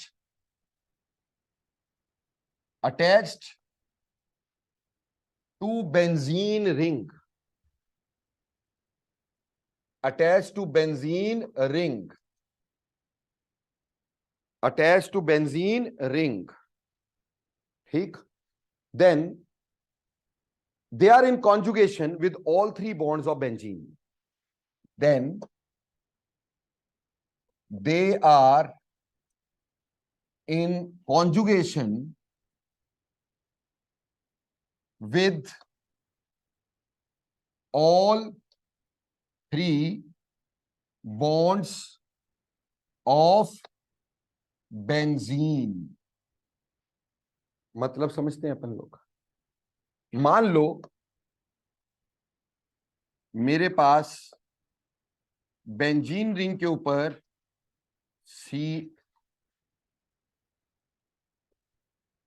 benzene ring के ऊपर OH है, ठीक, बेंजीन रिंग के ऊपर CH2 पॉजिटिव है, बेंजीन रिंग के ऊपर CH2 नेगेटिव है, बेंजीन रिंग के ऊपर CH2 ऑड इलेक्ट्रॉन है, ठीक। तो आपको पता है इन दो में से एक कॉन्जुगेशन का पार्ट होगा, होगा कि नहीं? मान लो हमने ये मान लिया कॉन्जुगेशन का पार्ट है, so this is in conjugation with all three bonds of this benzene. ये यहां, ये यहां, ये यहां और ये यहां, तीनों बॉन्ड्स इसके कॉन्जुगेशन में होंगे। यानी this lone pair is in conjugation of all three. This positive charge is in conjugation with all three. This negative charge is in conjugation with all three. This odd electron is in conjugation with all three bonds of benzene. बोलो समझ में आ गया? यानी benzene ring के ऊपर कोई atom है, उसके ऊपर कुछ भी है, तो वो सारे बेंजीन रिंग की कॉन्जुगेशन में है, उसके तीनों बॉन्ड की कॉन्जुगेशन में है, और उसी की वजह से उसके स्ट्रक्चर बनते हैं, उसी की वजह से उसके स्ट्रक्चर बनते हैं। जैसे इधर ध्यान देते हैं, एक दो समझाता हूं, कोशिश करता हूं तुम्हें समझ में आए। मान लो जी हमने यहां पे क्लोरोबेंजीन बनाया, इन क्लोरीन के ऊपर कितने लोन पेयर हैं, कितना कॉन्जुगेशन का पार्ट है? एक। तो ये इलेक्ट्रॉन यहां गए, ये इलेक्ट्रॉन यहां गए, कॉन्जुगेशन का पार्ट है। तो जैसे ये यहां आएंगे, ये यहां जाएंगे, तो अगला स्ट्रक्चर हमारे पास ऐसा बन जाएगा। क्लोरीन ने इलेक्ट्रॉन दिए ना, तो क्लोरीन के ऊपर कौन सा चार्ज? पॉजिटिव। ये इलेक्ट्रॉन यहां आए तो इस कार्बन पे क्या? नेगेटिव, ठीक है। नेगेटिव कहीं दिखे उसका मतलब लोन पेयर होता है। नेगेटिव का मतलब ही क्या होता है? Lone pair. बिना बिना लोन पेयर के नेगेटिव चार्ज आ ही नहीं सकता दोस्त, ठीक। नेगेटिव का मतलब ही क्या होता है? लोन पेयर, लिखा हो ना लिखा हो, नेगेटिव का मतलब ही क्या होता है? Lone pair. यहां के इलेक्ट्रॉन यहां और यहां के इलेक्ट्रॉन्स यहां कॉन्जुगेशन में है। Double bond, single bond, lone pair है ना कॉन्जुगेशन में। तो अगला स्ट्रक्चर हम ऐसे बना देते थे इसका, यहां पे Cl1 पॉजिटिव और यहां पे डबल बॉन्ड, यहां पे नेगेटिव आ जाएगा, ठीक है जी। अब यहां के इलेक्ट्रॉन यहां और यहां के इलेक्ट्रॉन यहां, तो आपने देखा ये पॉजिटिव चार्ज ये जो लोन पेयर था ये सारे रिंग पे घूम रहा है ना भाई? तो यानी तीनों के तीनों बॉन्ड की कॉन्जुगेशन में है। समझ में आई बात? तो अगर बेंजीन रिंग की टिंडी पर कोई एटम ऐसा हो जिसमें लोन पेयर हो, डबल बॉन्ड हो, they all are in the part of conjugation of all three bonds of benzene ring. Beside, दो एग्जाम्पल, besides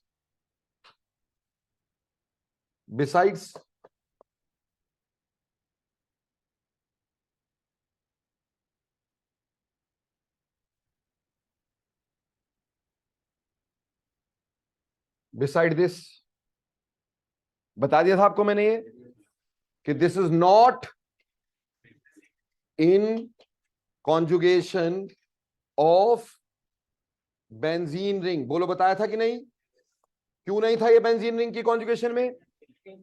सेम प्लेन नहीं था। बोलो क्लियर? पर बेटे अगर ऐसा होगा ना, ऐसा ध्यान दे देना थोड़ा सा,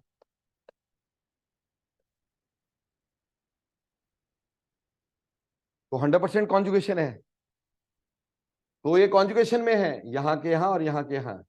यहां OH, सिर्फ बेंजोइक एसिड की बात की है मैंने जिसमें प्लेन में नहीं है, इसकी बात नहीं की है। ये एल्डिहाइड है, बेंजल्डिहाइड कॉन्जुगेशन में होता है, ये कॉन्जुगेशन में नहीं होता है। लॉजिक बहुत सिंपल है इसका। सिंपल लॉजिक क्या है कि यहां पे भी लोन पेयर था और यहां पे भी पाई बॉन्ड थे। ये पाई बॉन्ड इसको भी रिपेल करते, इसको भी रिपेल करते, तो सेम प्लेन में रहने नहीं देते। यूं एक दोनों को रिपेल करेंगे तो ये यूं हो जाएगा। ये पाई बॉन्ड जो है, बेंजीन के जो पाई बॉन्ड है, ये इस लोन पेयर को भी रिपेल करते हैं और ये इसको भी रिपेल करते हैं। तो दो, ये यूं होना था पर ये रिपल्शन की वजह से यूं हो जाता है, तो आउट ऑफ प्लेन हो जाता है। यहां पे इसको भले ही रिपेल करते हो, ये तो कर ही नहीं सकते ना, यहां पे कुछ है ही नहीं। समझ में आई? इसलिए ये प्लेन में रहता है। सिर्फ बेंजोइक एसिड का केस बताया और कोई केस नहीं बताया मैंने। Mind it, only benzoic acid which is not in the plane. Got it और नॉट? एक और देखो, अब ये मॉलिक्यूल है, प्लीज थोड़ा सा ध्यान देना।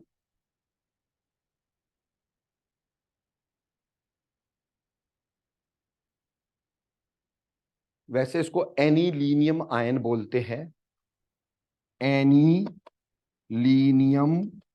आयन बोलते हैं बच्चों। क्या यहां कॉन्जुगेशन दिखती है अपने को? Double bond, single bond, positive charge, conjugation दिखती है। अगर ये कॉन्जुगेशन होगी तो यहां के इलेक्ट्रॉन यहां जाएंगे, पॉजिटिव की तरफ खींचेंगे ना इलेक्ट्रॉन। तो अगला स्ट्रक्चर हमारे पास कैसा बनना चाहिए? क्या अगला स्ट्रक्चर हमारे पास ऐसा बनना चाहिए कि नहीं? यहां के इलेक्ट्रॉन ऊपर चले गए तो ऐसा स्ट्रक्चर बनना चाहिए कि नहीं? पर ये नहीं पॉसिबल। क्यों? बेटा यहां पे नाइट्रोजन पेंटावेलेंट हो जाता है और नाइट्रोजन कभी भी पेंटावेलेंट नहीं होता। नाइट्रोजन में ऑर्बिटल ही नहीं है कि वो और इलेक्ट्रॉन ले सके। 5 बॉन्ड नाइट्रोजन कभी नहीं बनाता बेटा। Maximum nitrogen can form 4 bond, उससे ज्यादा बॉन्ड बना ही नहीं सकता। नाइट्रोजन की कॉन्फ़िगरेशन याद करो जरा। नाइट्रोजन की configuration 1s2 2s2 2p3, s में 2 इलेक्ट्रॉन, p में 3 इलेक्ट्रॉन। क्या 2d एग्जिस्ट करता है? तो एक बॉन्ड यहां बनेगा, एक यहां बनेगा, एक यहां, और एक कोऑर्डिनेट बॉन्ड बन सकता है। क्या ये इलेक्ट्रॉन आगे कहीं जा सकता है? तो क्या 5 बॉन्ड बन सकते थे जिंदगी में कभी भी? ऐसा तो है नहीं भी सेकंड से थर्ड में चल जाए इलेक्ट्रॉन। अगर सेकंड से थर्ड में चला गया तो फिर आयनाइज ही हो गया, क्योंकि फिर एनर्जी बहुत ज्यादा होती है सेकंड और थर्ड में बेटा, डिफरेंस बहुत ज्यादा होता है। उतनी एनर्जी मिलने से तो इलेक्ट्रॉन आउट ऑफ नाइट्रोजन ही हो जाएगा। समझ में आई मेरी बात? तो कहने का मतलब यह है कि नाइट्रोजन का ये इलेक्ट्रॉन आगे थर्ड में एक्साइट होता नहीं और 2d इसमें है नहीं। तो इसमें बॉन्ड ही कितने बन सकते हैं? मैक्सिमम 4। नाइट्रोजन कभी भी पेंटावेलेंट नहीं होता और इसमें ये पेंटावेलेंट हो गया था। 3 नाइट्रोजन 3 हाइड्रोजन का बॉन्ड, और 2 कार्बन के साथ, हुआ पेंटावेलेंट की नहीं? ये पॉसिबिलिटी नहीं है। Nitrogen can never be pentavalent. हमें देखने में यहां रिजोनेंस लग रही थी, हमें देखने में यहां कॉन्जुगेशन लग रही थी, पर कॉन्जुगेशन नहीं थी। बोलो बेटा, क्लियर हो गया? तो कॉन्जुगेशन के कैरेक्टरिस्टिक्स समझ में आते हैं आपको? हाँ जी। तो थोड़ा मैं दोबारा से रिवाइज करवाना चाहूंगा बिफोर आई गो फर्दर। इन सब चीजों को दोबारा से एक बार रिवाइज करवा ले कि रिजोनेंस क्या है, कहां होती है, ठीक, कॉन्जुगेशन क्या है, कैसे होती है, कहां कहां कॉन्जुगेशन है, ठीक, कहां कहां नहीं, कॉन्जुगेशन की कैरेक्टरिस्टिक क्या है, फिर आऊंगा आगे, है ना। चलो, तो वापिस बैक टू द पवेलियन चल रहा है समझने के लिए। सबसे पहले तुम्हें बताया रिजोनेंस क्या होती है। You got what is resonance? जब हम एक मॉलिक्यूल की पूरी प्रॉपर्टीज किसी एक स्ट्रक्चर से एक्सप्लेन नहीं कर पाते हैं और हमें कुछ ऐसा स्ट्रक्चर देना पड़ता है ना, जो एक्चुअल स्ट्रक्चर जैसा नहीं होता है, ठीक, तो ऐसे फिनोमिना को हम क्या बोलते हैं? रिजोनेंस। रिजोनेंस में हम ये स्ट्रक्चर बनाए, एक्चुअल स्ट्रक्चर रिजोनेंस हाइब्रिड, और ये उसके कैनोनिकल स्ट्रक्चर जो ये एक्सप्लेन कर रहे हैं कि ये पार्शियल डबल बॉन्ड आया क्यों। तो हमने सिर्फ इसका क्या किया, एक हाइपोथेटिकल डायग्राम बनाया कि इलेक्ट्रॉन ऐसे ऐसे ऐसे ऐसे फ्लो कर रहे हैं। हालांकि ना ये ऐसे होता, ना ऐसे होता, ना ऐसे होता, सिर्फ फ्लो करने का एक तरीका बताया गया है। तो ये कैनोनिकल स्ट्रक्चर, रेजोनेंस हाइब्रिड। तो बोलो, रेजोनेंस समझ में आती है? When a molecule can not be represented by single structure formula, it has to give more than one structural formula to explain its whole properties. The phenomena is called as to be resonance. Clear होगी बात? Resonance के लिए major condition क्या थी? Resonance के लिए major condition थी conjugation. There must be conjugation. और कॉन्जुगेशन क्या होता है? Partial overlap. अब ये पार्शियल ओवरलैप कहां होता है? हमने बोला या तो double bond single bond double bond, यानी कि बॉन्ड कॉन्जुगेशन, या double bond single bond group containing pi bond containing lone pairs, ठीक, या फिर double bond single bond and a charge, may be positive charge, may be negative charge, या फिर double bond single bond and an odd electron. ये सब conjugation की बीच में थी, और एक special conjugation lone pair vacant orbital conjugation. पर कॉन्जुगेशन कहां होती है बेटा? स्ट्रक्चर कैसा होना चाहिए? प्लेनर, ठीक, कोई भी बीच में sp3 एटम नहीं आना चाहिए। स्ट्रक्चर का प्लेनर होना जरूरी है।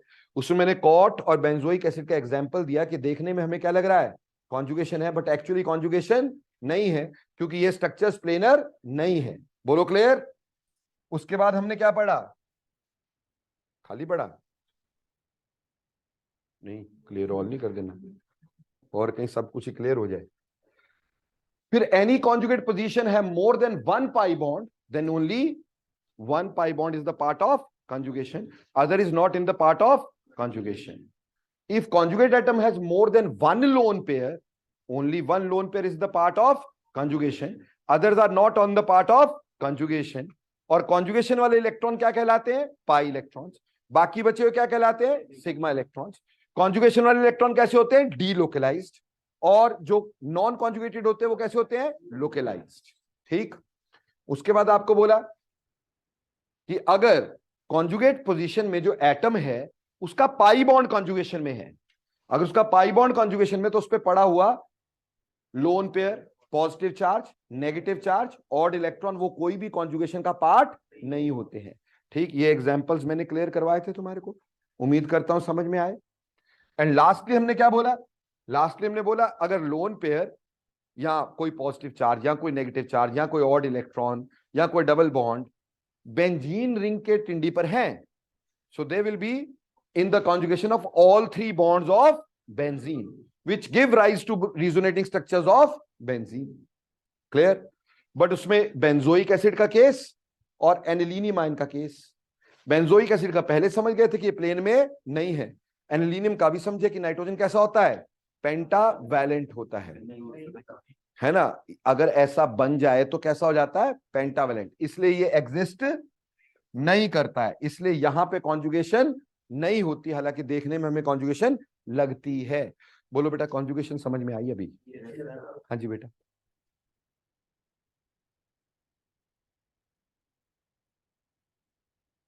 क्या बेटा? हाँ, नहीं नहीं, सारी जगह पे होता है कॉन्जुगेशन बेटा। अगर एक जगह पे, अगर हमारे पास यहां पे कॉन्जुगेशन थी, यहां पे थी, तो ये वाला यहां, ये वाला यहां, ये वाला, ये वाले लोन पेयर इन सभी बॉन्ड के कॉन्जुगेशन में है। नहीं, वो तो सिर्फ समझाया कि बेंजीन रिंग के तीनों बॉन्ड उसके कॉन्जुगेशन में होते हैं। ठीक, वो तो यहां पे भी कॉन्जुगेशन में है बेटा। This is in conjugation with this as well as with this. ठीक, वो तो जो भी इसके कॉन्जुगेशन में बॉन्ड आएंगे वो सारे के सारे इसके कॉन्जुगेशन में ही रहेंगे। बोलो क्लियर? अगर पार्शियल ओवरलैप है तो बेटा सारी जगह मूव करेगा। क्लियर? अब बेटा कॉन्जुगेशन जो है, ये तो हमने पढ़ा कॉन्जुगेशन के टाइप कितने होते हैं।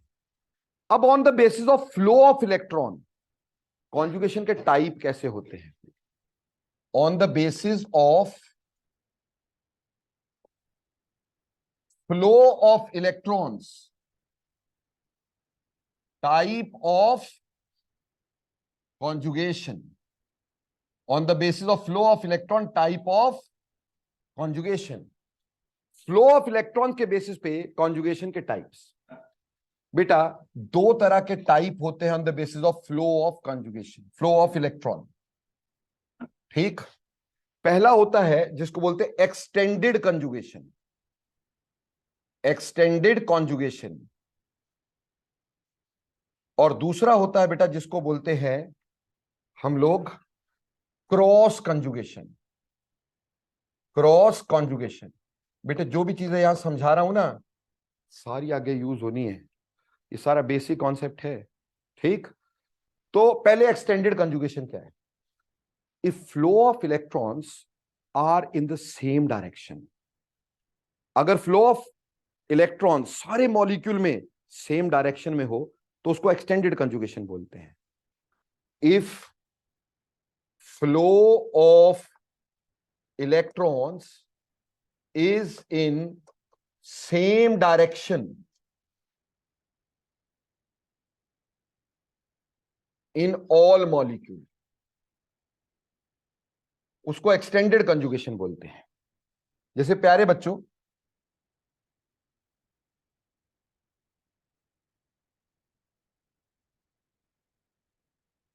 ठीक, अब ध्यान से देखना, ये इलेक्ट्रॉन यहां गए तो ये यहां आए और ये वाले यहां आए, तो इस सारे में फ्लो इसी साइड को जा रहा है कि नहीं जा रहा?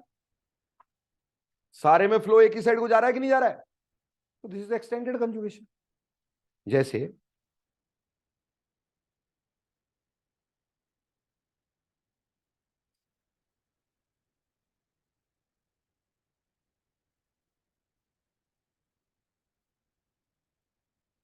ये है, ठीक, यहां के इलेक्ट्रॉन यहां गए तो यहां के इलेक्ट्रॉन यहां गए, तो यहां के इलेक्ट्रॉन यहां आए, तो यहां के इलेक्ट्रॉन यहां गए, तो यहां के इलेक्ट्रॉन यहां आए, सबका फ्लो एक ही साइड को बन रहा है कि नहीं बन रहा है?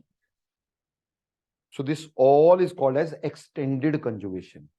बेंजीन के साथ एक्सटेंड यहां हुई और उसके आगे एक्सटेंड यहां हो गई, तो अगर फ्लो ऑफ इलेक्ट्रॉन एक ही डायरेक्शन में जा रहा है तो extended conjugation.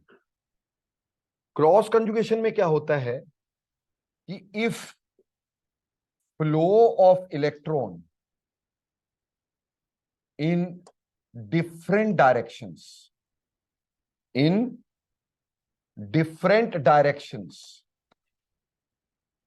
if flow of electrons in different direction, अगर flow of electron different direction में होगा तो उसको क्रॉस कंजुगेशन बोलेंगे। बेटा क्रॉस कंजुगेशन आगे दो तरह की होती है बेटा। ठीक, एक जिसको बोलते हैं convergent, convergent cross conjugation, cross conjugation. और दूसरी होती है बेटा डाइवर्जेंट क्रॉस कंजुगेशन,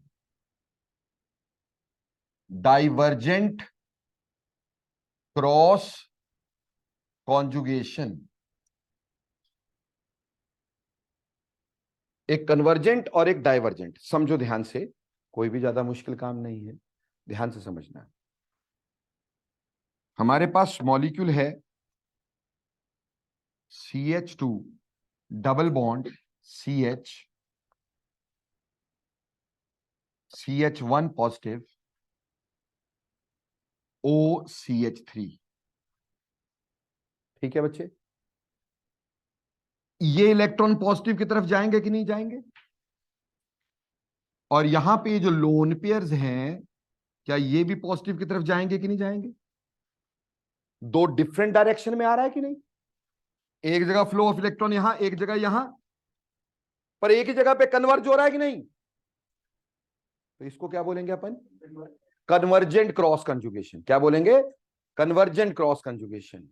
ठीक, जैसे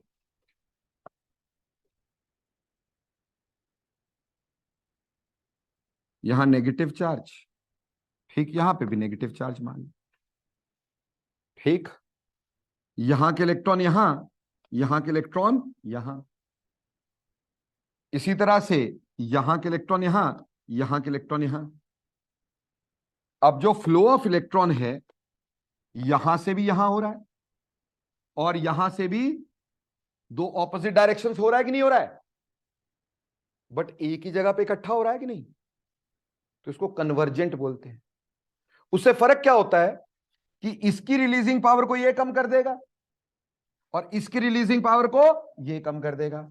जितना आसानी से ये इलेक्ट्रॉन यहां दे रहा था, ये उसकी रिलीजिंग पावर को क्या कर देगा?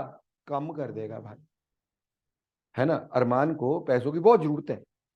इसके आसपास दो भाई बैठे हैं, 10 एक ने दिए, है ना, 5 दूसरे ने दे दिए, 15 रुपए की जरूरत थी। दोनों से मिलके दोनों के ऊपर बोझ कम हो गया कि नहीं? अगर एक भाई देने वाला नहीं होता तो एक ही को देना पड़ता ना, तो उसका 15 रुपए का कर्ज होता है इसके ऊपर। ऐसे ही ये भी इसको दे रहा है, ये भी इसको दे रहा है, तो ये इसके इफेक्ट को कम करेगा और ये इसके इफेक्ट को कम करेगा। करेगा कि नहीं करेगा? करेगा ना भाई। एक दूसरे के ऑपोजिट फ्लो ऑफ इलेक्ट्रॉन को रोकेंगे कि नहीं? आफ्टर ऑल इलेक्ट्रॉन इलेक्ट्रॉन के फ्लो को रोकेगा कि नहीं रोकेगा? तो एक कन्वर्जेंट क्रॉस कंजुगेशन क्या करती है? एक दूसरे के इफेक्ट को कम कर देती है। इस ग्रुप का जो इफेक्ट इस पे होना था उसको इसने कम कर दिया, इस ग्रुप का जो इफेक्ट होना था उसको इसने कम कर दिया। पर कन्वर्जेंट क्रॉस कंजुगेशन का मतलब क्या हुआ? कि भैया दोनों ऑपोजिट साइड से इलेक्ट्रॉन फ्लो कर रहे हैं पर एक ही जगह पे आ रहे हैं सारे के सारे। That is convergent cross conjugation. Divergent, दो ऑपोजिट साइड पे जाएंगे। मान लो एक मॉलिक्यूल ये है, ठीक है जी, ध्यान देना प्लीज। एक मॉलिक्यूल ये है, ये डबल बॉन्ड के इलेक्ट्रॉन यहां और यहां, ठीक है जी, और दूसरे वाला, या फिर ये इलेक्ट्रॉन यहां और ये इलेक्ट्रॉन यहां। अब भैया इस साइड का फ्लो ऑफ इलेक्ट्रॉन यहां जा रहा है और इस साइड का फ्लो ऑफ इलेक्ट्रॉन यहां जा रहा है, दोनों ऑपोजिट साइड पे जा रहे हैं, डाइवर्जेंट हो रहा है कि नहीं? तो this is divergent cross conjugation. दो अलग अलग जगह पे ये दोनों ग्रुप एक दूसरे के क्रॉस कंजुगेशन में है बट डाइवर्जेंट में है। ये दोनों ग्रुप एक दूसरे के क्रॉस कंजुगेशन में है बट कन्वर्जेंट में है। ऐसे देखो,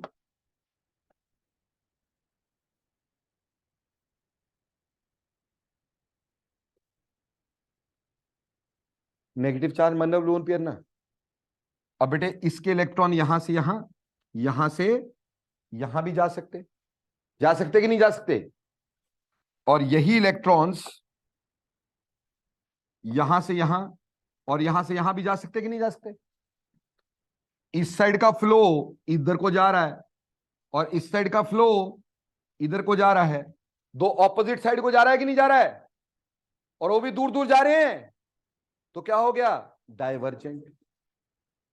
क्रॉस कंजुगेशन बेसिकली कंजुगेशन के इफेक्ट को कम कर देता है, चाहे वो डाइवर्जेंट हो चाहे वो कन्वर्जेंट हो। समझ में आई? यहां पे कन्वर्जेंट का मतलब है दोनों का एक जगह पे इकट्ठा होना, डाइवर्जेंट का मतलब दोनों का ऑपोजिट डायरेक्शन में बिखर जाना।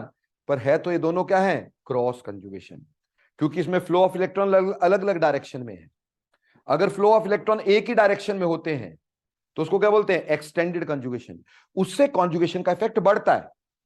जितना इसने खींचना था इसने और खींचा इससे और इलेक्ट्रॉन चलेंगे, तो इसके ऊपर इसका जो इफेक्ट पड़ना था इसने बढ़ा दिया। तो एक्सटेंडेड कंजुगेशन ग्रुप्स के इफेक्ट को क्या करता है, बढ़ाता है, और क्रॉस कंजुगेशन ग्रुप्स के इफेक्ट को क्या करता है, कम करता है। जो भी इसके इफेक्ट होते हैं, जैसे आगे जाके पढ़ोगे तुम, एम इफेक्ट, मीजोमेरिक इफेक्ट, ठीक, वो आगे बताएंगे आपको। पर पहले बोलो एक्सटेंडेड कंजुगेशन क्या होती है, क्रॉस कंजुगेशन क्या होती है, कन्वर्जेंट क्या होती है, डाइवर्जेंट क्या होती है, समझ में आया? हाँ जी। ये जो ऑक्सीजन है ये कॉन्जुगेशन में कैसे है? यार ये lone pair empty orbital conjugation नहीं है, बैक बॉन्डिंग तो लोन बताई नहीं थी कॉन्जुगेशन। नेगेटिव चार्ज आ गई। किस पे नेगेटिव चार्ज आएगा, Yes, sir. क्यों आएगा? ये इलेक्ट्रॉन दे रहा है, पॉजिटिव खत्म हो जाएगा, बस पॉजिटिव इस पे आ जाएगा। एक ही बार में दोनों ऐसे थोड़ी होता है, अगर एक ऑर्बिटल भर गया दूसरा कहां से देगा इलेक्ट्रॉन? तो वही तो कह रहा हूं कि ये इसके फ्लो को कम करेगा, ये इसके फ्लो को एट टाइम तो एक ही चीज करेगी, यहां तो ये इलेक्ट्रॉन दे दे या ये इलेक्ट्रॉन दे दे, कोई एक ही देगा ना भाई, ऑर्बिटल तो एक ही खाली है, अरमान की पॉकेट तो एक ही है भाई। अब उसमें यहां तो वो बॉल डाल दे, यहां वो बॉल डाल दे, दोनों बॉल इकट्ठी जाएंगी नहीं भाई, एक आधी तो बाहर गिरेगी। समझ में आई मेरी बात? अरे क्लियर हुआ, पता चला? हाँ जी, हाँ बिल्कुल, कॉन्जुगेशन भी एडिटिव होती है, ठीक। तो एक्सटेंडेड कॉन्जुगेशन में ये एडिशन हो जाएगी कॉन्जुगेशंस की, वो आगे जाके बेटा और भी क्लियर हो जाएगा। अभी तो सिर्फ आपको मैंने कॉन्जुगेशन समझाई, रेजोनेंस तो समझाई नहीं बेटा, ठीक। तो क्या आज के लेक्चर में आपको रेजोनेंस क्या होती है ये समझ में आया, और रेजोनेंस कब होती है समझ में आया? बेटा रेजोनेंस तब होती है जब कॉन्जुगेशन होती है। रेजोनेंस के लिए दो ही कंडीशन है, कॉन्जुगेशन होना और स्ट्रक्चर का प्लेनर होना, और ऑब्वियसली कॉन्जुगेशन के लिए स्ट्रक्चर प्लेनर चाहिए, तो अलग से लिखने की जरूरत ही नहीं। हमें समझ में आता था रेजोनेंस तभी होगी अगर स्ट्रक्चर कॉन्जुगेशन में होगा, कॉन्जुगेशन तभी होगी अगर स्ट्रक्चर प्लेनर होगा। तो रेजोनेंस के लिए कॉन्जुगेशन होना जरूरी है। कॉन्जुगेशन क्या होती है मैंने पूरी तरीके से समझाने की कोशिश की, बेटा किसी भी किताब में जाके ढूंढ के दिखा दो मेरे, जितना मैंने आज करवाया, ठीक नहीं मिलेगा भाई। आपको अच्छे से क्लियर हो गया कि नहीं? यस और नो पूरी जोर से बोलना, नहीं आया तो नो भी बोल सकते हैं। आ गया? चलो रुक जाओ, अभी जाना नहीं।